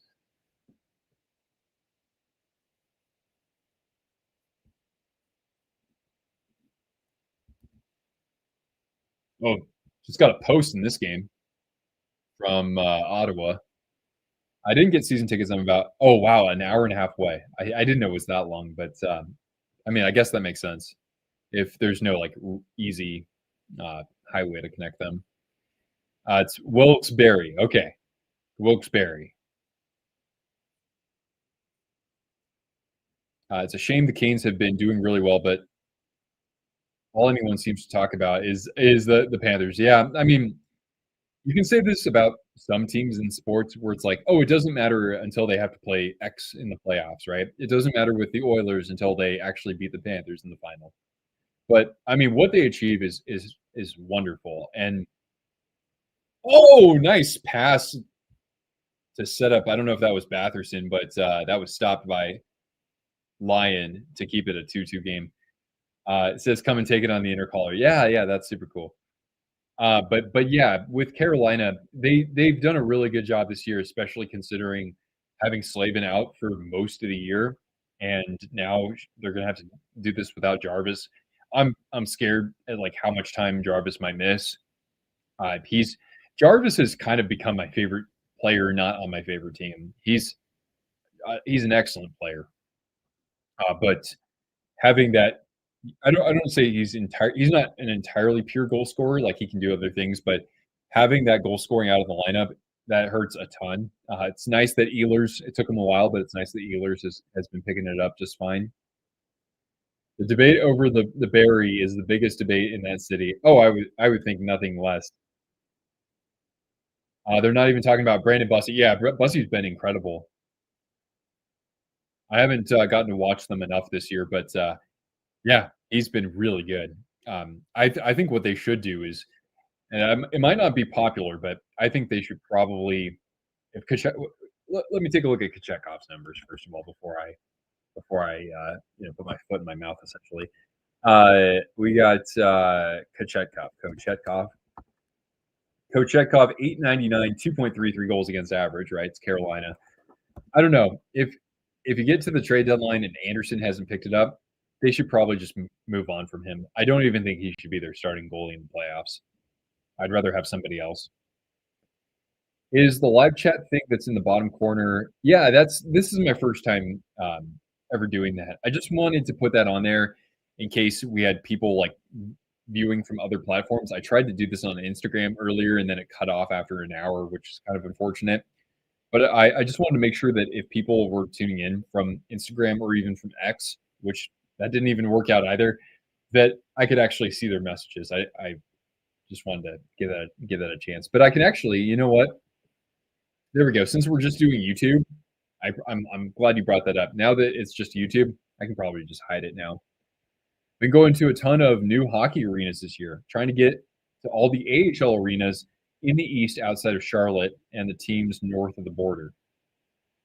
All right, so what's been your favorite experience from all of that? Yeah, Tommy Boy, you hit your nail on the head. Like, I think Carolina is very unfairly treated in the hockey community just because they can't beat Florida. Because, like I was saying, what was that 15 minutes ago? Like, how many teams that can you name in the last 5 years that have been as successful as Carolina? I get it. They haven't even gone to the Stanley Cup final, but they've won a lot more playoff rounds than teams that are expected to go deeper in the playoffs and have better star talent than they do. Yeah. What should you get at the hotel snack bar? I don't know, man. I don't know if you want to pay $5 for a bag of M&Ms, but what I like to do is I like to get something like M&Ms and then combo that with something like basically it's almost like you're making trail mix. Get a pack of almonds, roasted almonds. Layla, we got Layla in the building. Hello, good evening to you, and Merry Twistmas. And let us know your favorite team. But yeah, if I were you, Klutz, I would probably go with some roasted almonds, get some M&Ms, and combo them together. It makes for a nice treat. And speaking of treats, I've got Cortana. She hasn't gotten a treat in a while because there hasn't been a goal in a while. So let's give Cortana a treat. Favorite arena has probably been Lehigh Valley or Hershey. Yeah, I mean, I got to go see Hershey at some point. I've actually been, but I was a kid. New subscriber. All right, let's give Cortana a treat because Layla has joined the Twister Wrister family as a subscriber. Come here. Oh, what a good girl. All right, here. And how about another treat just because you're a good girl? All right, good girl. Yeah, I'd like to go see one day. This is like if I had a sports bucket list, I would probably have at like number 7 or number 8, it would be to go to the teddy bear toss game in Hershey. But tickets for that are like several $100s if you want a pretty good seat. It's crazy, but I mean, the whole arena is covered in plushies. Your brother told you only a cake. Well, you didn't tell me that cake was available, so I mean,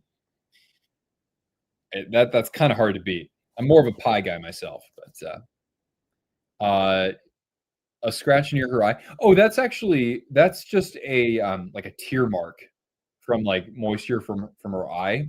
It's not an actual scratch. At least my my lady would have told me if it was an actual scratch, but she's been referring to it as a tear trail. So she's doing great though.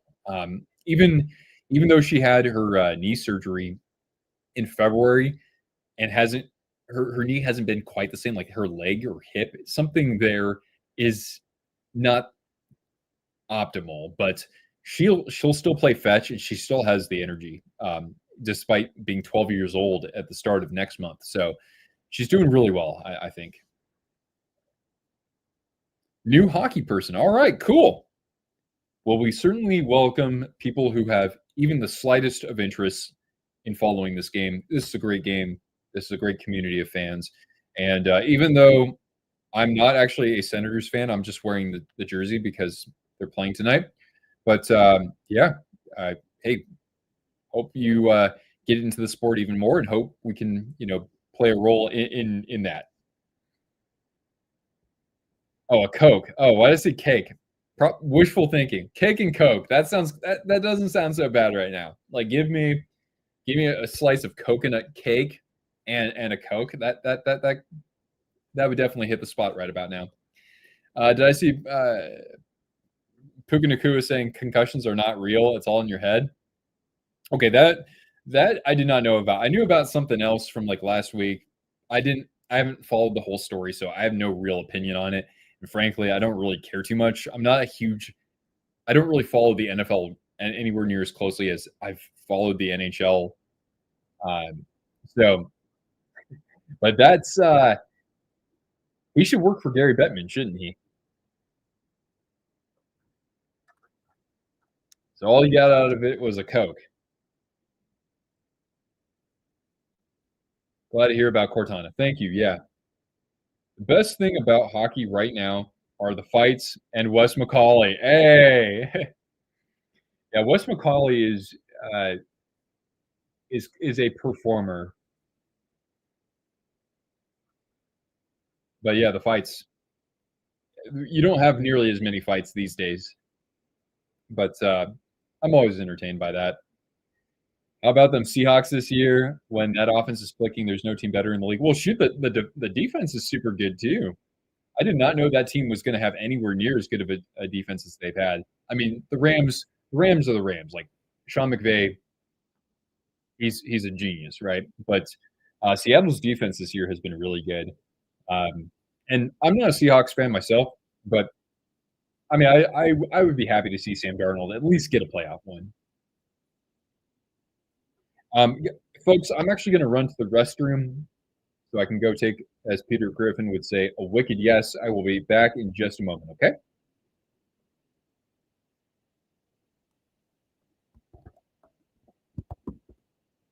So hang tight, guys.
Okay, thank you for your patience there.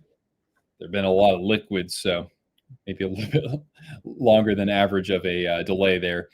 Um, well, anyway, not sure if we have any beer enthusiasts, but one beer that I wasn't expecting to get out here out west that I've had before a few times is Founders, which I think is in Michigan. I think it says so on the front, and I just haven't looked. And this is Founders Dirty Bastard. Is a delicious dark ale. It's a Scotch style ale, so it's going to be very strong. I was very pleasantly surprised to see this in my store over the weekend.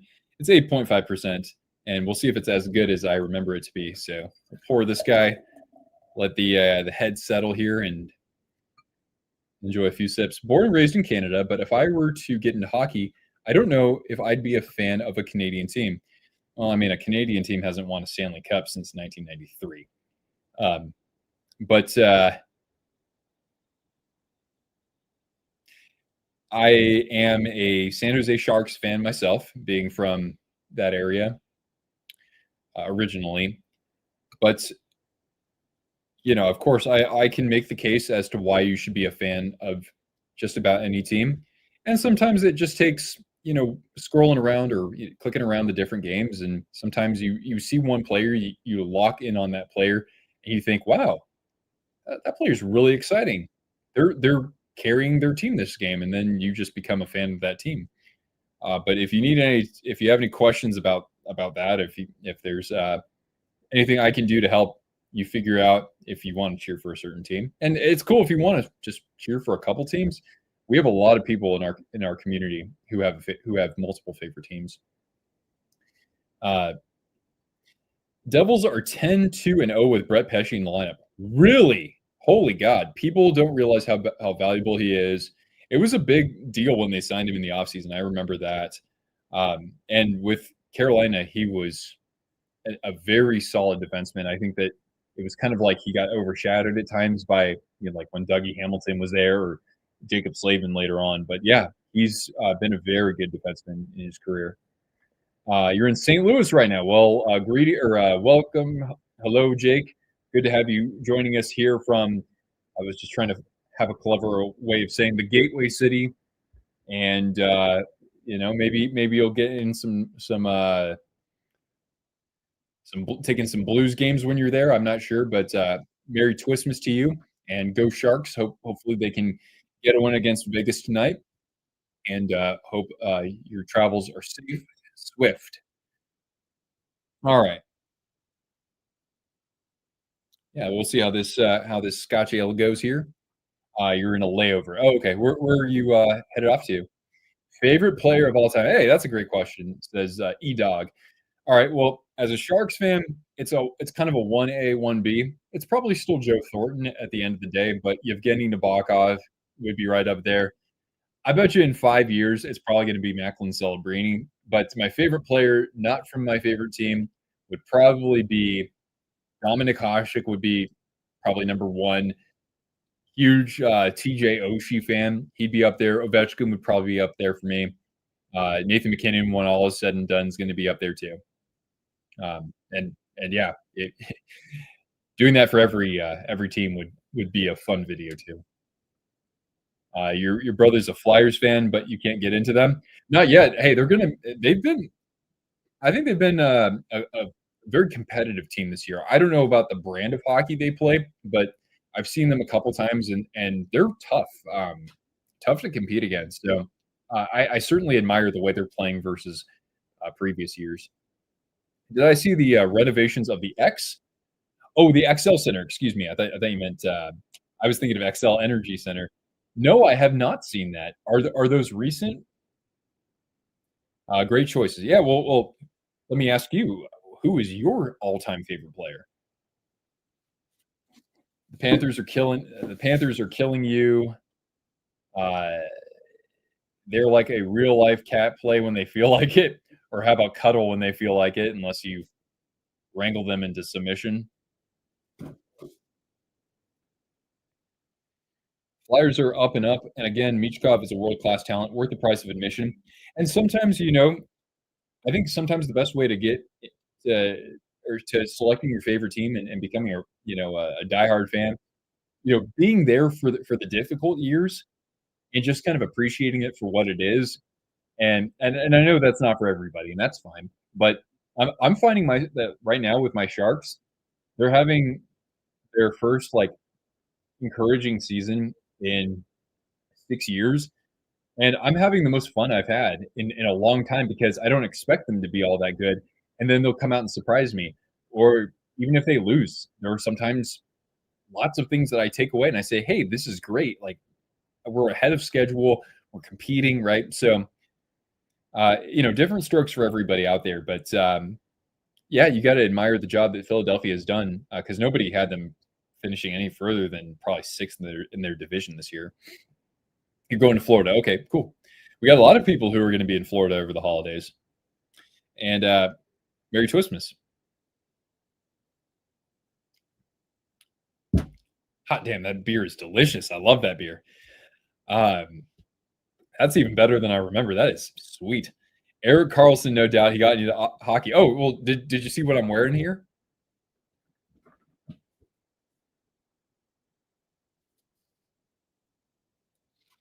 There we go. Um, I didn't really watch Carlson all that much with Ottawa, but when he was a Shark, even though he was not that great for most of his time, what he did in that Norris Trophy winning season, which was 3 years ago, that made my time that was worth my time as a fan. He was my return on investment. And then we traded him and got a first round pick as part of it that we used to get Sam Dickinson. So I will fondly remember his time for what he did that year specifically. And yeah, he should be a Hall of Famer when his career wraps up. And I know that his defensive play has not been amazing, but yeah, it was a huge deal when he came to San Jose too. Like in San Jose, there was a billboard that somebody bought or bought a spot for, 30 minutes away from the stadium or something, right when he arrived in San Jose. It's going to be your next jersey. I hope so, because this is a great jersey here. But yeah, can relegation work in the NHL? The only thing is that I'm not convinced that people would. I don't know, man. The worst NHL team losing out to the best AHL team. That sounds like such a foreign idea to me. I just don't know if I can get behind it because you have, especially because the arenas are so much smaller if you go one level down. Some arenas are bigger, but like the San Jose Barracuda, right? You don't want the San Jose Barracuda getting moved up to the NHL when they play 10 minutes away from the Sharks in a building that only has 4,000 people. You don't want to create that sort of riff in the market like that, or like there is in like Winnipeg with the Moose, or even Calgary, Vancouver, even. So I don't think that would particularly work. Devils broadcast blows it out of the park each and every night. Dan is a fantastic, or Don, yeah, and then Danico is top tier color commentator, and Bryce and Rachel are really good at what they do. I don't really know too much about their booth team, but I've always liked Ken Danico a fair bit. Your Ohioan grandfather likes the Penguins. Yeah, I mean, there was growing up. Of course, he didn't have anybody in his own state to cheer for.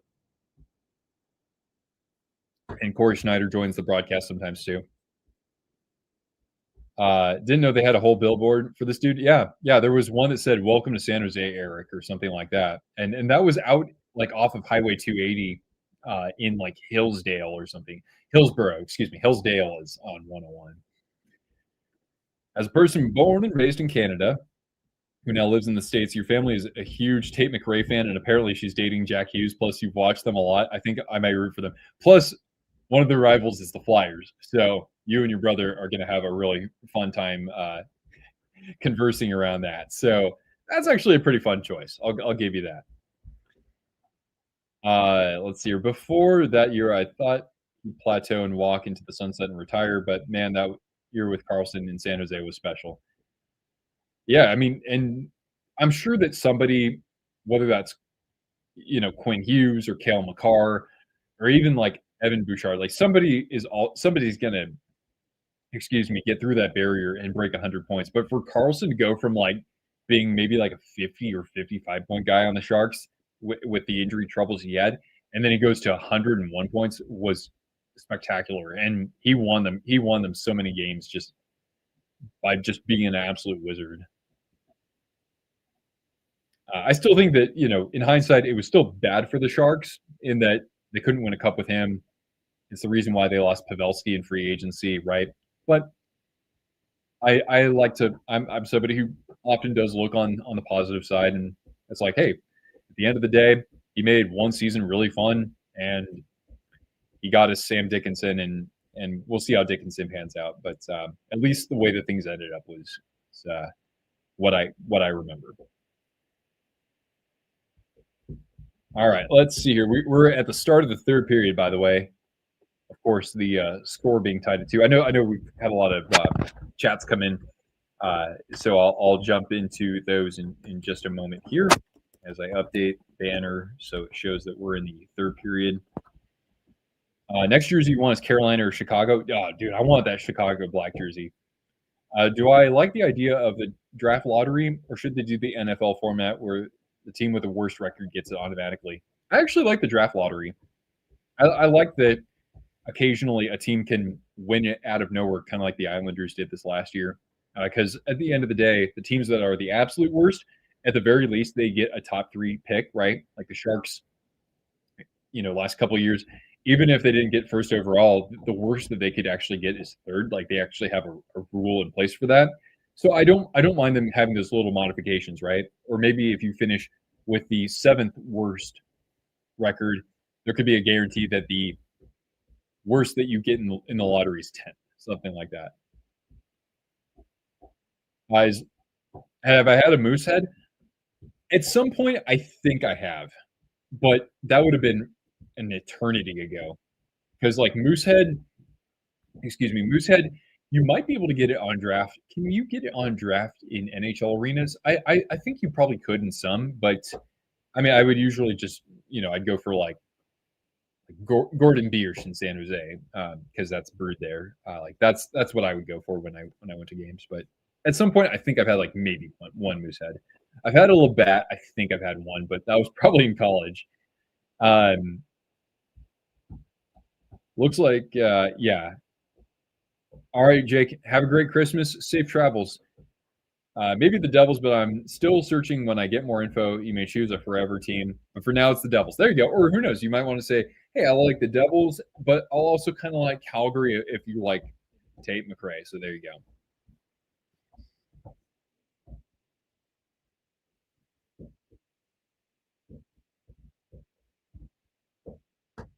I would find relegation interesting, fighting down to the wire instead of tanking for draft picks. And yeah, that is a really cool dynamic.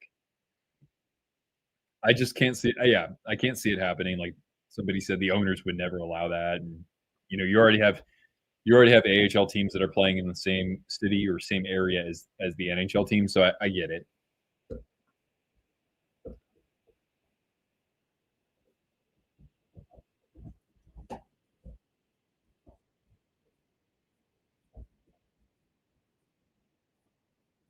All right. I think I'm caught up.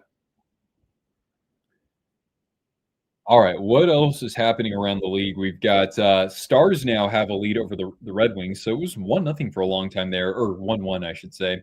Wyatt Johnston gets another power play goal. I think Wyatt Johnston has scored like 3 goals, 5-on-5, and everything else is on the power play. Canadiens and Bruins are still tied at 2. Rangers and Capitals. Caps have a 3-2 lead there.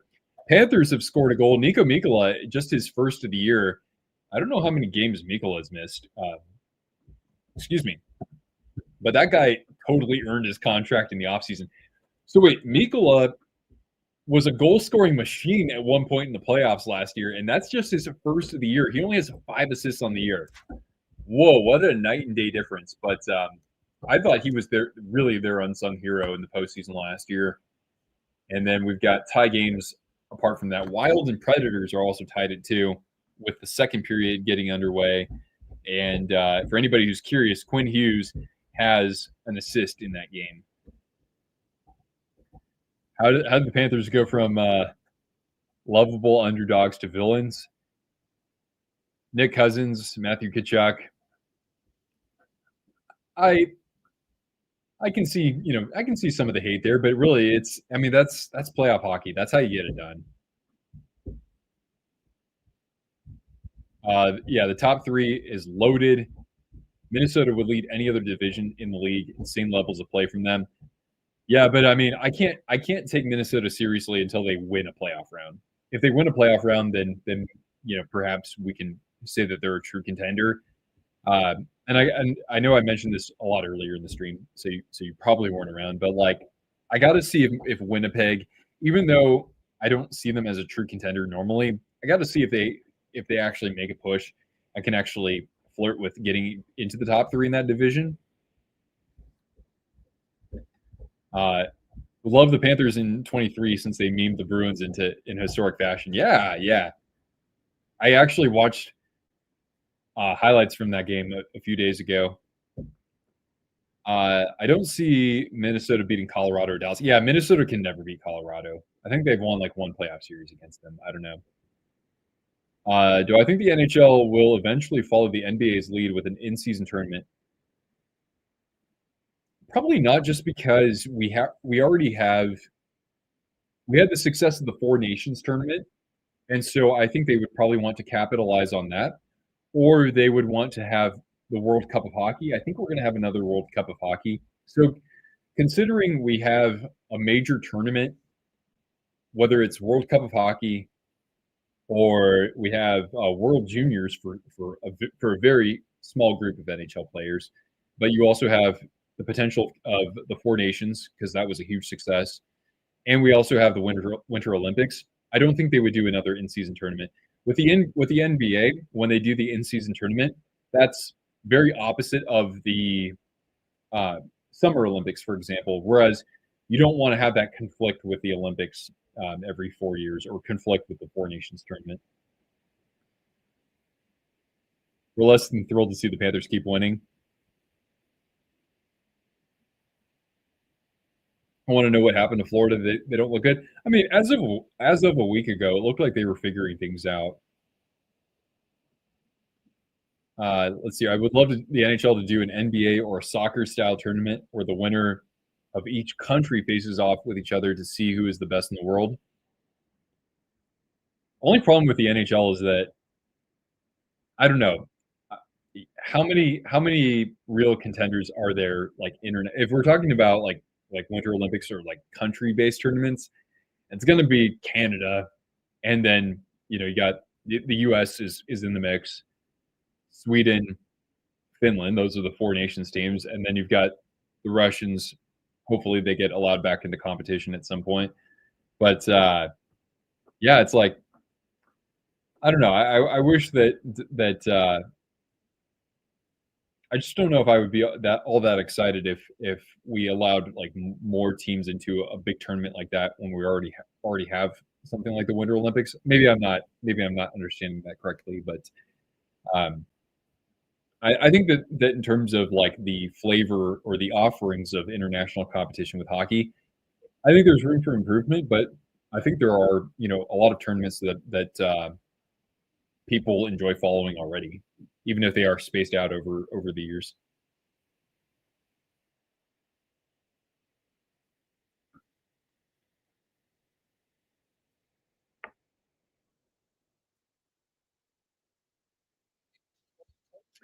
Club level, the Panthers facing the winner of the Swedish or the Russian league. Oh, okay. Hey, they at some point you got to start with something that you don't know too much about. So why not? If we're not going to do a Four Nations, like a Champions League kind of, right?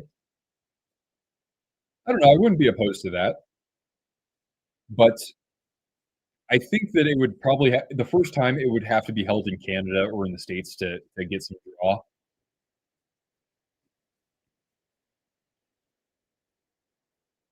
Do we really need an All-Star game? Yeah, I mean, I think that the All-Star game is something that kids, especially kids who are in hockey programs, like they get into that, right? We don't care about it quite as much. And I mean, like, I kind of get that. I went to an All Star weekend 6 years ago, well, almost seven now. Damn, time flies. In San Jose, and I had a good time. But like, do I really remember the games themselves? Not really. I didn't care about that. The skills competition is pretty fun, though. I thought, and the fan fest was pretty enjoyable too. We already do stuff like Four Nations or World Cup of Hockey. Yeah, I'd rather have more like tournaments than something that doesn't really count toward anything. Or what we should do is it should be like the MLB All Star Game where the winner gets home field advantage for the World Series. We should do something that's like higher stakes like that and have a legitimate game, a legitimate NHL All Star game, 5-on-5 and everything. Panthers versus Red Army. There you go. Skills competition you think has gone downhill?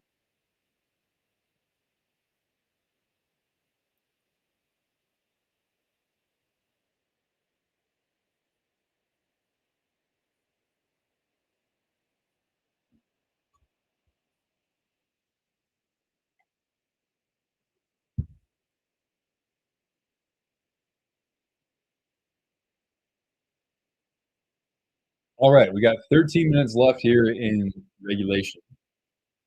Run for the hills. I certainly like Run to the Hills. If anybody knows who the artist behind that is.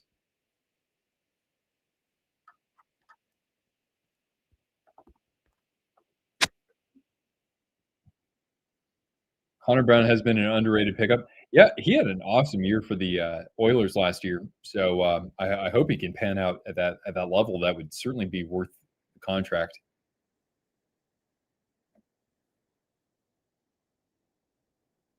Or instead of All Star, they could do American versus International. Hey, that would at least be something different.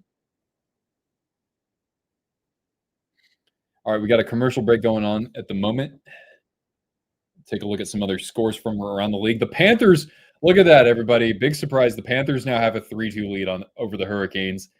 12th of the year for Anton Lundell. That's wonderful to see. Luke Cunnin also gets on the board for Florida. So now they're up 3-2. Capitals and Rangers are now tied at 3. Same thing with the Stars and the Red Wings. So some interesting developments over the last few minutes.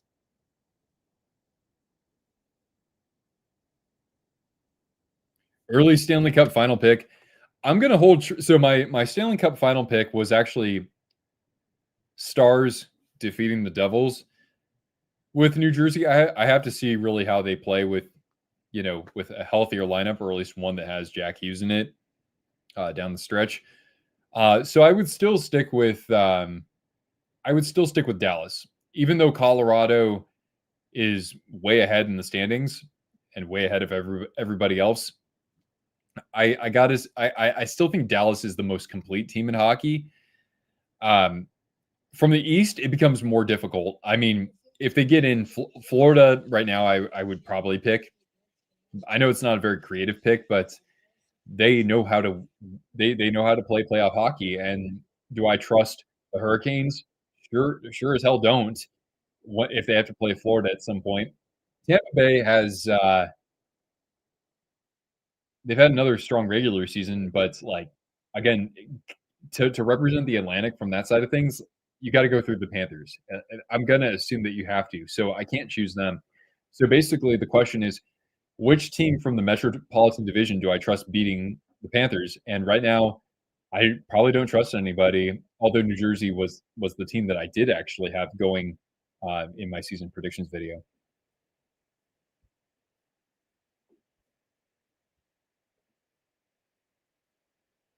I missed the third goal, then back and forth with my stream in the game. With oh, you're not talking about this Buffalo Ottawa game, right? Because still 2-2 here. All right, without meaning to be overly pessimistic, how do I think losing a third consecutive final would impact Edmonton if they make it that far? I need to see what their contracts look like for next year. But the good news is that, of course, McDavid and Draisaitl will be on the roster together for another 2 years.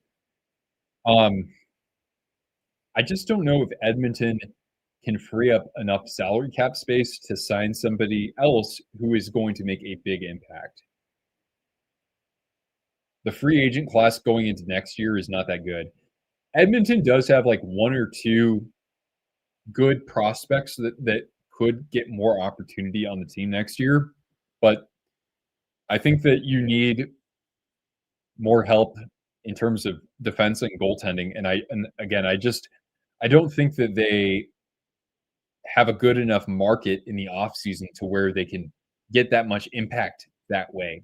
So what I'm trying to say is that I don't know, they'll need to get really creative and make a sizable trade. I just don't know what good pieces they could give to another team to receive something back that's going to help them that much. I haven't looked at their situation, so I know it's not a great answer, but I don't think that they would panic. It's just that they need to be creative with actually making a trade or two, changing one or two players in the lineup where they really do try to gamble to get that difference maker, I guess. I need to watch the Red Wings and Stars game, or you need that game to end so you can watch the Flyers game. Well, right now we have 4 minutes. Oh wait, the Red Wings just took the lead. Detroit's up 4-3 over Dallas. Hot damn! So you had Edmonton over Florida. I didn't pick the Oilers this year. Cats score again. Oh my God, it's 4-2. Jesus. God, this like the Hurricanes are up 2-0. You're the Hurricanes. You can defend. I know they're without Slavin. That does not help at all. But like you cannot lose a 2-0 lead when you just got embarrassed in the third period of the last game. Oilers are heating up after their slow start. Tell me you haven't heard of this before. Yeah, right. But now it's with what Calvin Pickard and Connor Ingram as their goaltenders. And I'm not talking about Connor Ingram from like 2 years ago.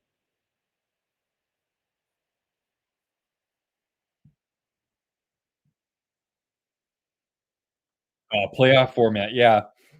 If the Wild finish the season the way that things are going right now, and they have one of the best 5 records, and they still finish third in their division, I would be surprised if the NHL did not change up the playoff format, but I really do think they need to change that up. Hot take: Avs losing round 1. It's the year we see upsets return to the playoffs. I mean, I would absolutely love that, especially with how things have been recently, where my Sharks are kind of in that last wild card. If my Sharks be the here, Tommy boy, how about this? How about this? Clip this. Take a screenshot of this, Tommy boy. If my San Jose Sharks make the playoffs and win a playoff round, even if it's against a team that's not the Avalanche, which it would have to be against them, if not maybe somebody in the Pacific, then I will get you a Twisted Wrister hockey jersey, customized with whatever name and number you want on it. I was really close to saying I will name my firstborn kid after you, but let's not jump too far into the future. A team like San Jose would be a nightmare matchup. Well, I'd have to ask, did you see the last game? Because the Sharks got their doors blown off. I think we've beaten Colorado like one time in the last 6 years. But give me Celebrini to if he gets in the playoffs, I could see Celebrini going to a level we haven't seen so far, even in his second season. He's been pretty amazing. So then it's over. Wings win in overtime. Oh, was that? Oh, that was in overtime. That's Dylan Larkin. All right. Congrats to the Detroit Red Wings. Zero pressure, wild card goaltending, and Macklin is unreal. Yeah, like Askarov standing on his head. That would be, I guess, kind of like a wet dream of a season for me. But hey, just to see my guys competing the way they have been for the most part, it's been a lot of fun so far. But that'd be wild. I mean, shoot, if can Askarov pull off a Cam Ward type of run? Maybe. I mean, that's not that many games, honestly. But if the Sharks actually make the playoffs, I'm gonna have to do something. Like I'll have to do live streams, but also Mrs. Twist. I can't watch the Sharks without Mrs. Twister for the playoffs. So we'll have to find a way to make this work. But there's many months ahead before the playoffs even start, so anything can happen. But that would be insane. Because like really, guys, the Sharks made the playoffs in 2019, and that was I did cover that a little bit on the channel, but since then we haven't even been anywhere near the playoffs. But anyway, I'm sorry if anybody asked a question in the last couple of years, or last couple of years, in the last couple of years, in the last couple of minutes, you can ask it again. That's okay. I'll try to answer it. Let's see.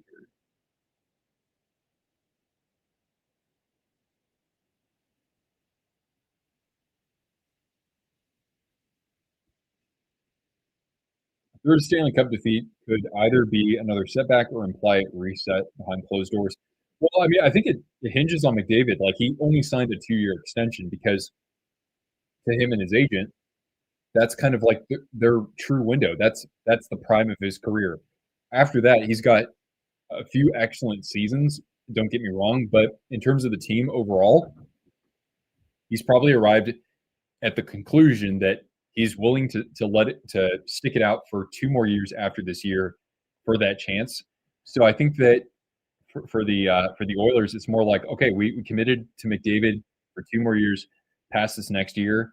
So no matter what, it's about what he thinks needs to be done here, and he's going to give us those 2 years to make it happen. At least that's kind of that's the mindset that I would have going into that next year. It's kind of like, look, we're the management. We have a vision, but we have to work with McDavid on our front. And if he says that we need to, dump a bad contract and give up the future, even if he's not part of the future, we'll do it because we've invested in him this much. Yeah. Okay. I did catch up. So you want to rub it in your friend's face. So wait, Klutz? What's your favorite team then? That might have gotten a little lost in the shuffle here, as the Rangers have taken a 4-3 lead over the Capitals on the 8th goal of the season, just the 8th goal for Alexis Lafreniere, who has played the whole season so far and only has 8 goals. Panthers are on a power play with a chance to make it 5-2. We'll see about that. Oilers off to a 1-0 lead. Okay, Tampa Bay. Okay, that makes sense. One of the NHL arenas I have been to. Random tangent. Cam Ward had one of the weirdest careers for a goalie ever. I mean, shoot, I already think of him as kind of like the Matt Murray, right? Cup and a Conn Smythe as a rookie. Another conference final. 3 years after that, yeah. And no other playoff berth in 14 seasons. Yeah, and like I can't remember if he ever got into like Vezina consideration, which it's not easy when the team in front of you isn't that great. But Cam Ward, yeah, Cam Ward, the highest he ever finished for the Vezina was 7th. So 2011 was his last like really good season, but then he played for Carolina for a long time as well. It had a 2.65 goals against average, not bad, and a 908 save percentage. Those are actually pretty respectable numbers. I mean, he was probably the furthest reason why they missed the playoffs all those years. We got Tiago joining us here. Pens lost today, not a great day. The Penguins and the third period, they go together like oil and water. It's been very difficult if you're a Penguins fan.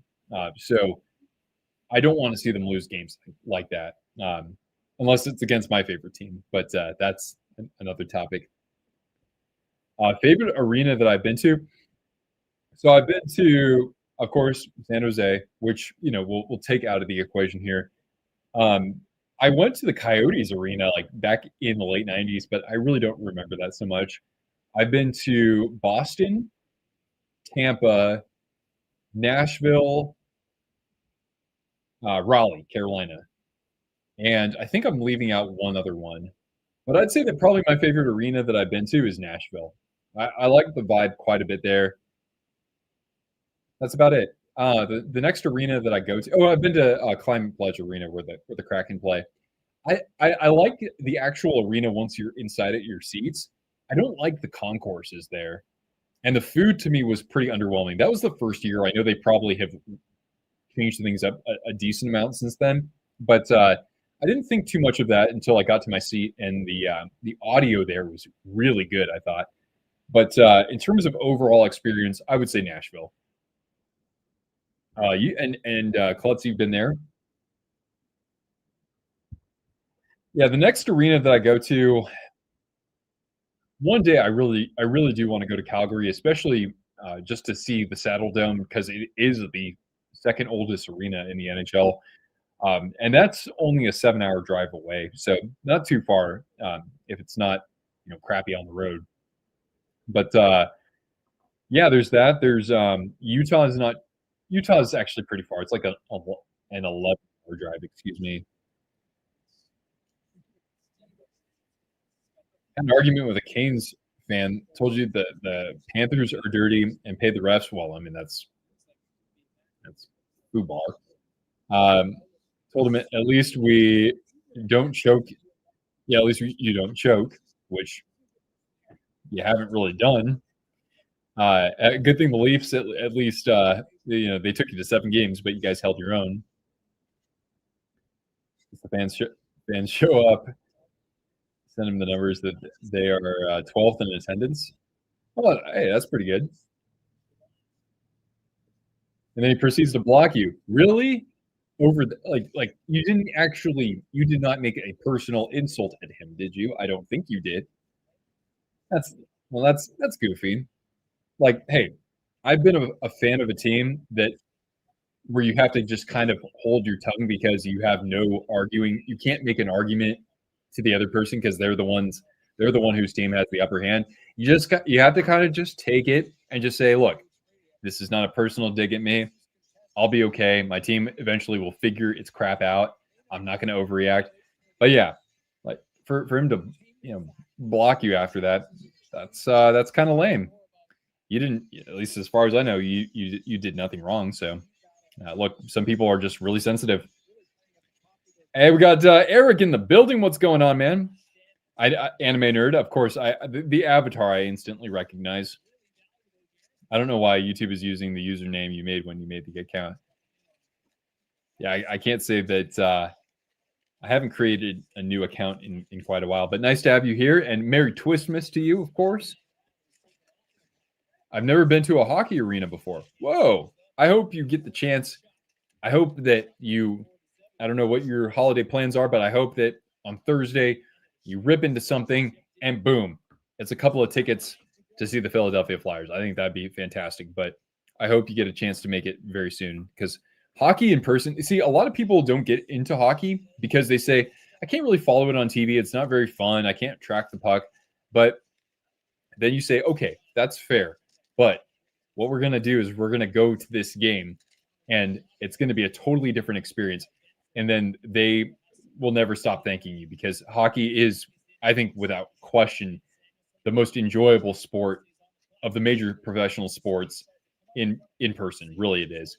Soccer is fun because of like fan atmospheres with the chants, just constantly the tifo, right, setting off flares and fights and stuff like that in the stands. But really, hockey is the most complete fan experience in sports.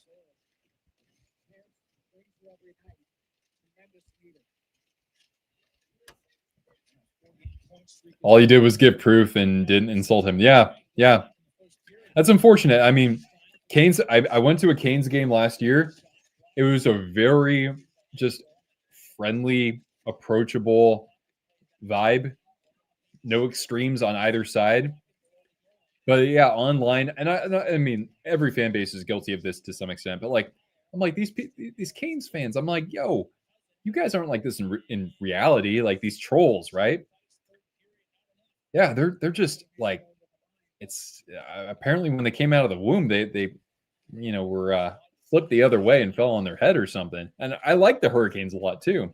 And we've got a decent amount of Canes fans who show up here. Of course, no problems with them whatsoever. They're always very cordial, to use a good word that you used as well. I've never been to a hockey arena either. Hope to go to a Penguins game one day. I hope so too. I sincerely do. Even though times are challenging for the Penguins, Pittsburgh sports fans are among the most passionate sports fans in the country. I like Nashville because it gives you more food options.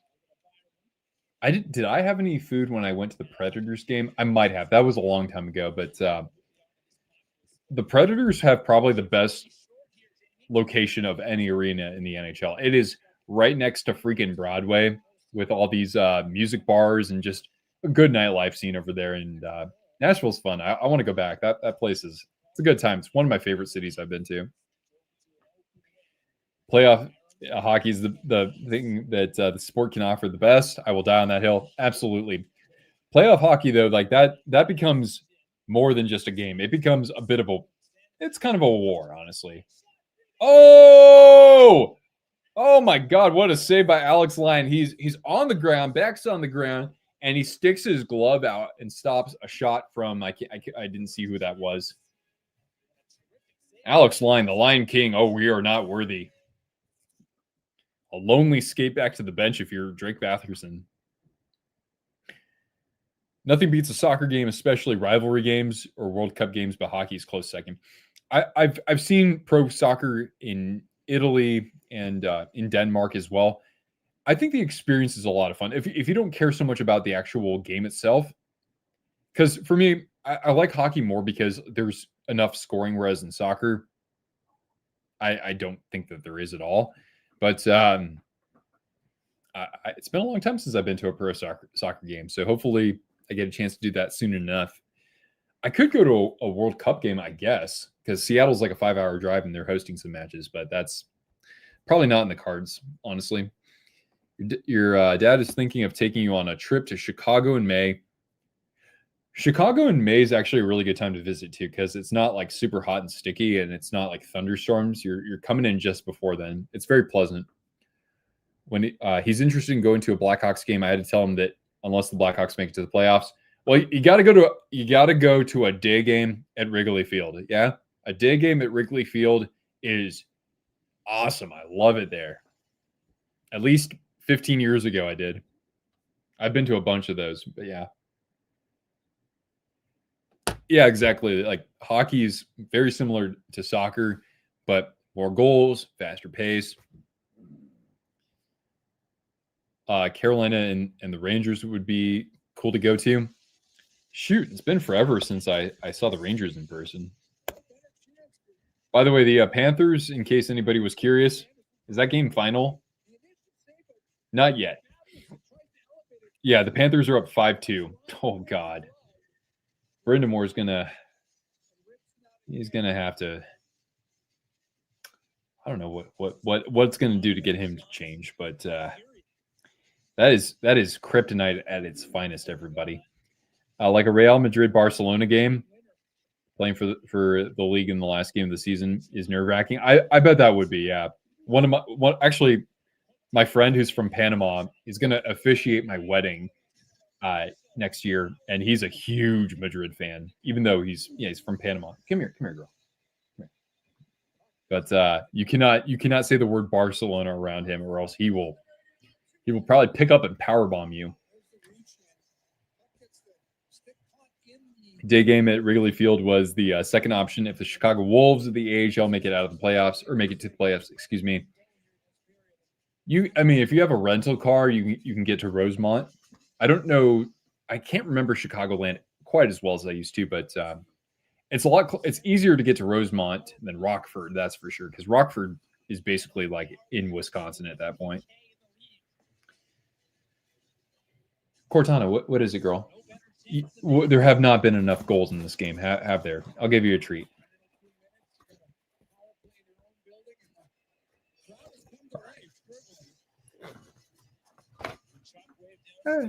Sure. Come here, girl.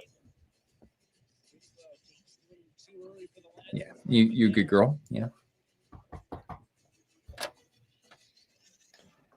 I'm like him. You're a Madrid fan, and your whole family is Barcelona. Oh, really? That's crazy.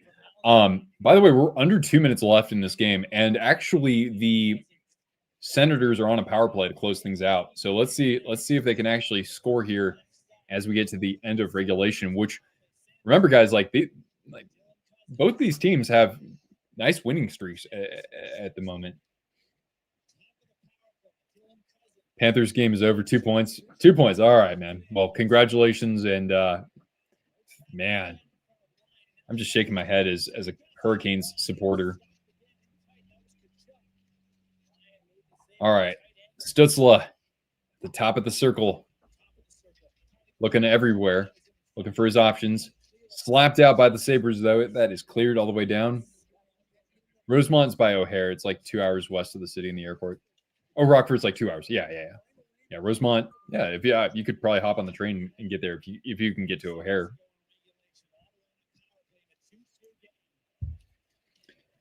All right, Senators.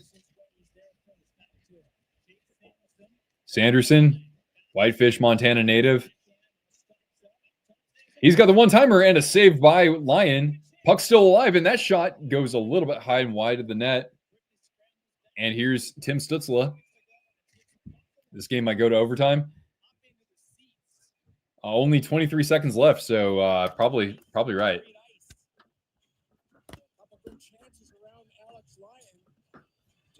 Never been to a Panthers game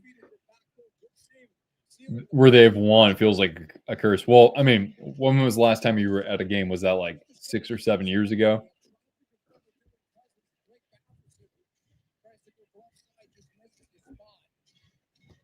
All right. Well, hey, guys, by the way, I really do appreciate you tuning in here as we're in the week of Christmas. And hopefully we can line up another one of these really early to start the new year. So stick around. I've been working on a career video for a very notorious but Hall of Fame worthy player. Tiago joining the members crew. Thank you. Thanks so much. Oh, Tiago, I'm gonna hook you up, or I'm gonna hook up Cortana with a treat here. Hurricanes cannot hold a multi-goal lead against the Panthers. Yeah, God only knows how many times that's happened in the playoffs too. Let's see here. Let's get this one for Tiago, okay? Oh my gosh, what a good girl. All right, well, Tiago, I will set up a member stream probably for the weekend, maybe not the weekend, maybe about within the next 10 days. I'll try to set up a member stream for that. So thank you. All right.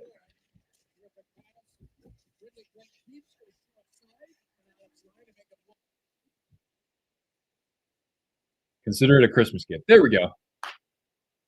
That sounds good to me. Obrigado.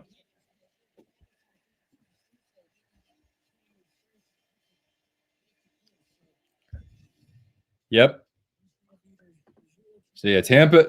If you're a Tampa fan or a Carolina fan, your common enemy is in South Florida.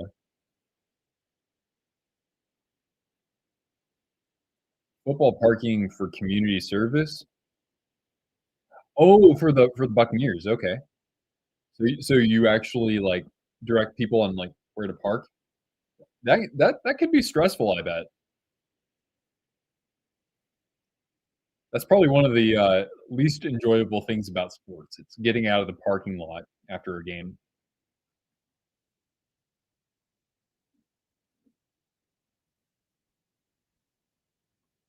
All right, are we officially in overtime here? I want still 4-on-3. So the power play actually carries over into overtime, albeit for a very brief period of time too.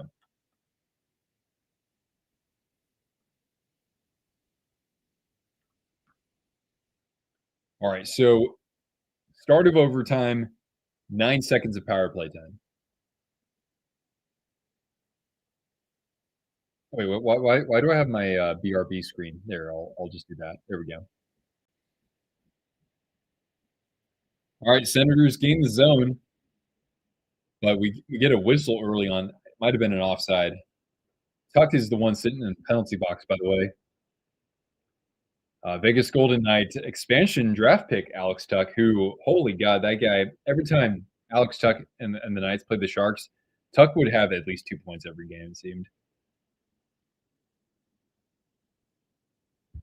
Chugging a can of Mountain Dew for fun.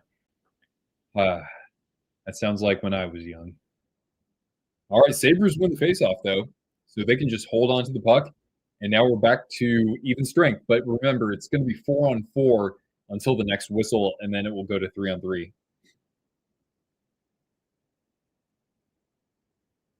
So here comes McLeod. Onto the wing. He'll fire to Byram. A shot. He scores! I have no idea how that went in. That must have deflected off of somebody. Allmark was completely fooled by that. I think what happened there, it might have gone off the defender immediately in front of Byram. Bowen Byram had himself a game tonight. So the Buffalo Sabres have won 7 in a row. All they needed to do was fire Kevin Adams, and this team is now hotter than a fox in a forest fire. So, Sabres, I know some people are going to bounce. Please do leave a like if you could go, or if you could please before you go. Antes de salir. TK, Travis Konechny just got a goal. Well, Bowen Byram, BB, former Colorado Avalanche, Bowen Byram. Yeah, he just didn't get good wood on the shot. And that might have ramped. Yeah, that looked like that ramped up Sanderson's stick right there. But that was really impressive by the Sabres. But winning that faceoff was really key for them to be able to have possession of the puck. So Buffalo, they move up in the standings, and they're right in the thick of it in the playoff race now. So let's show some appreciation for what they're doing. And hey, whether it's them or the Senators, just to have some less familiar representation in the playoff picture would be awesome. Well, anyway, folks, I'm going to be signing off now. I want to wish you all a Merry Twistmas and happy 2026. We will reconvene hopefully very soon after that, if not before. And I hope you guys have a good time with those who are important to you. Thank you for the super chats, for the memberships. I always appreciate that. And Cortana, do you want one more treat? I didn't give you your overtime treat. Let's give Cortana one more treat, okay? All right.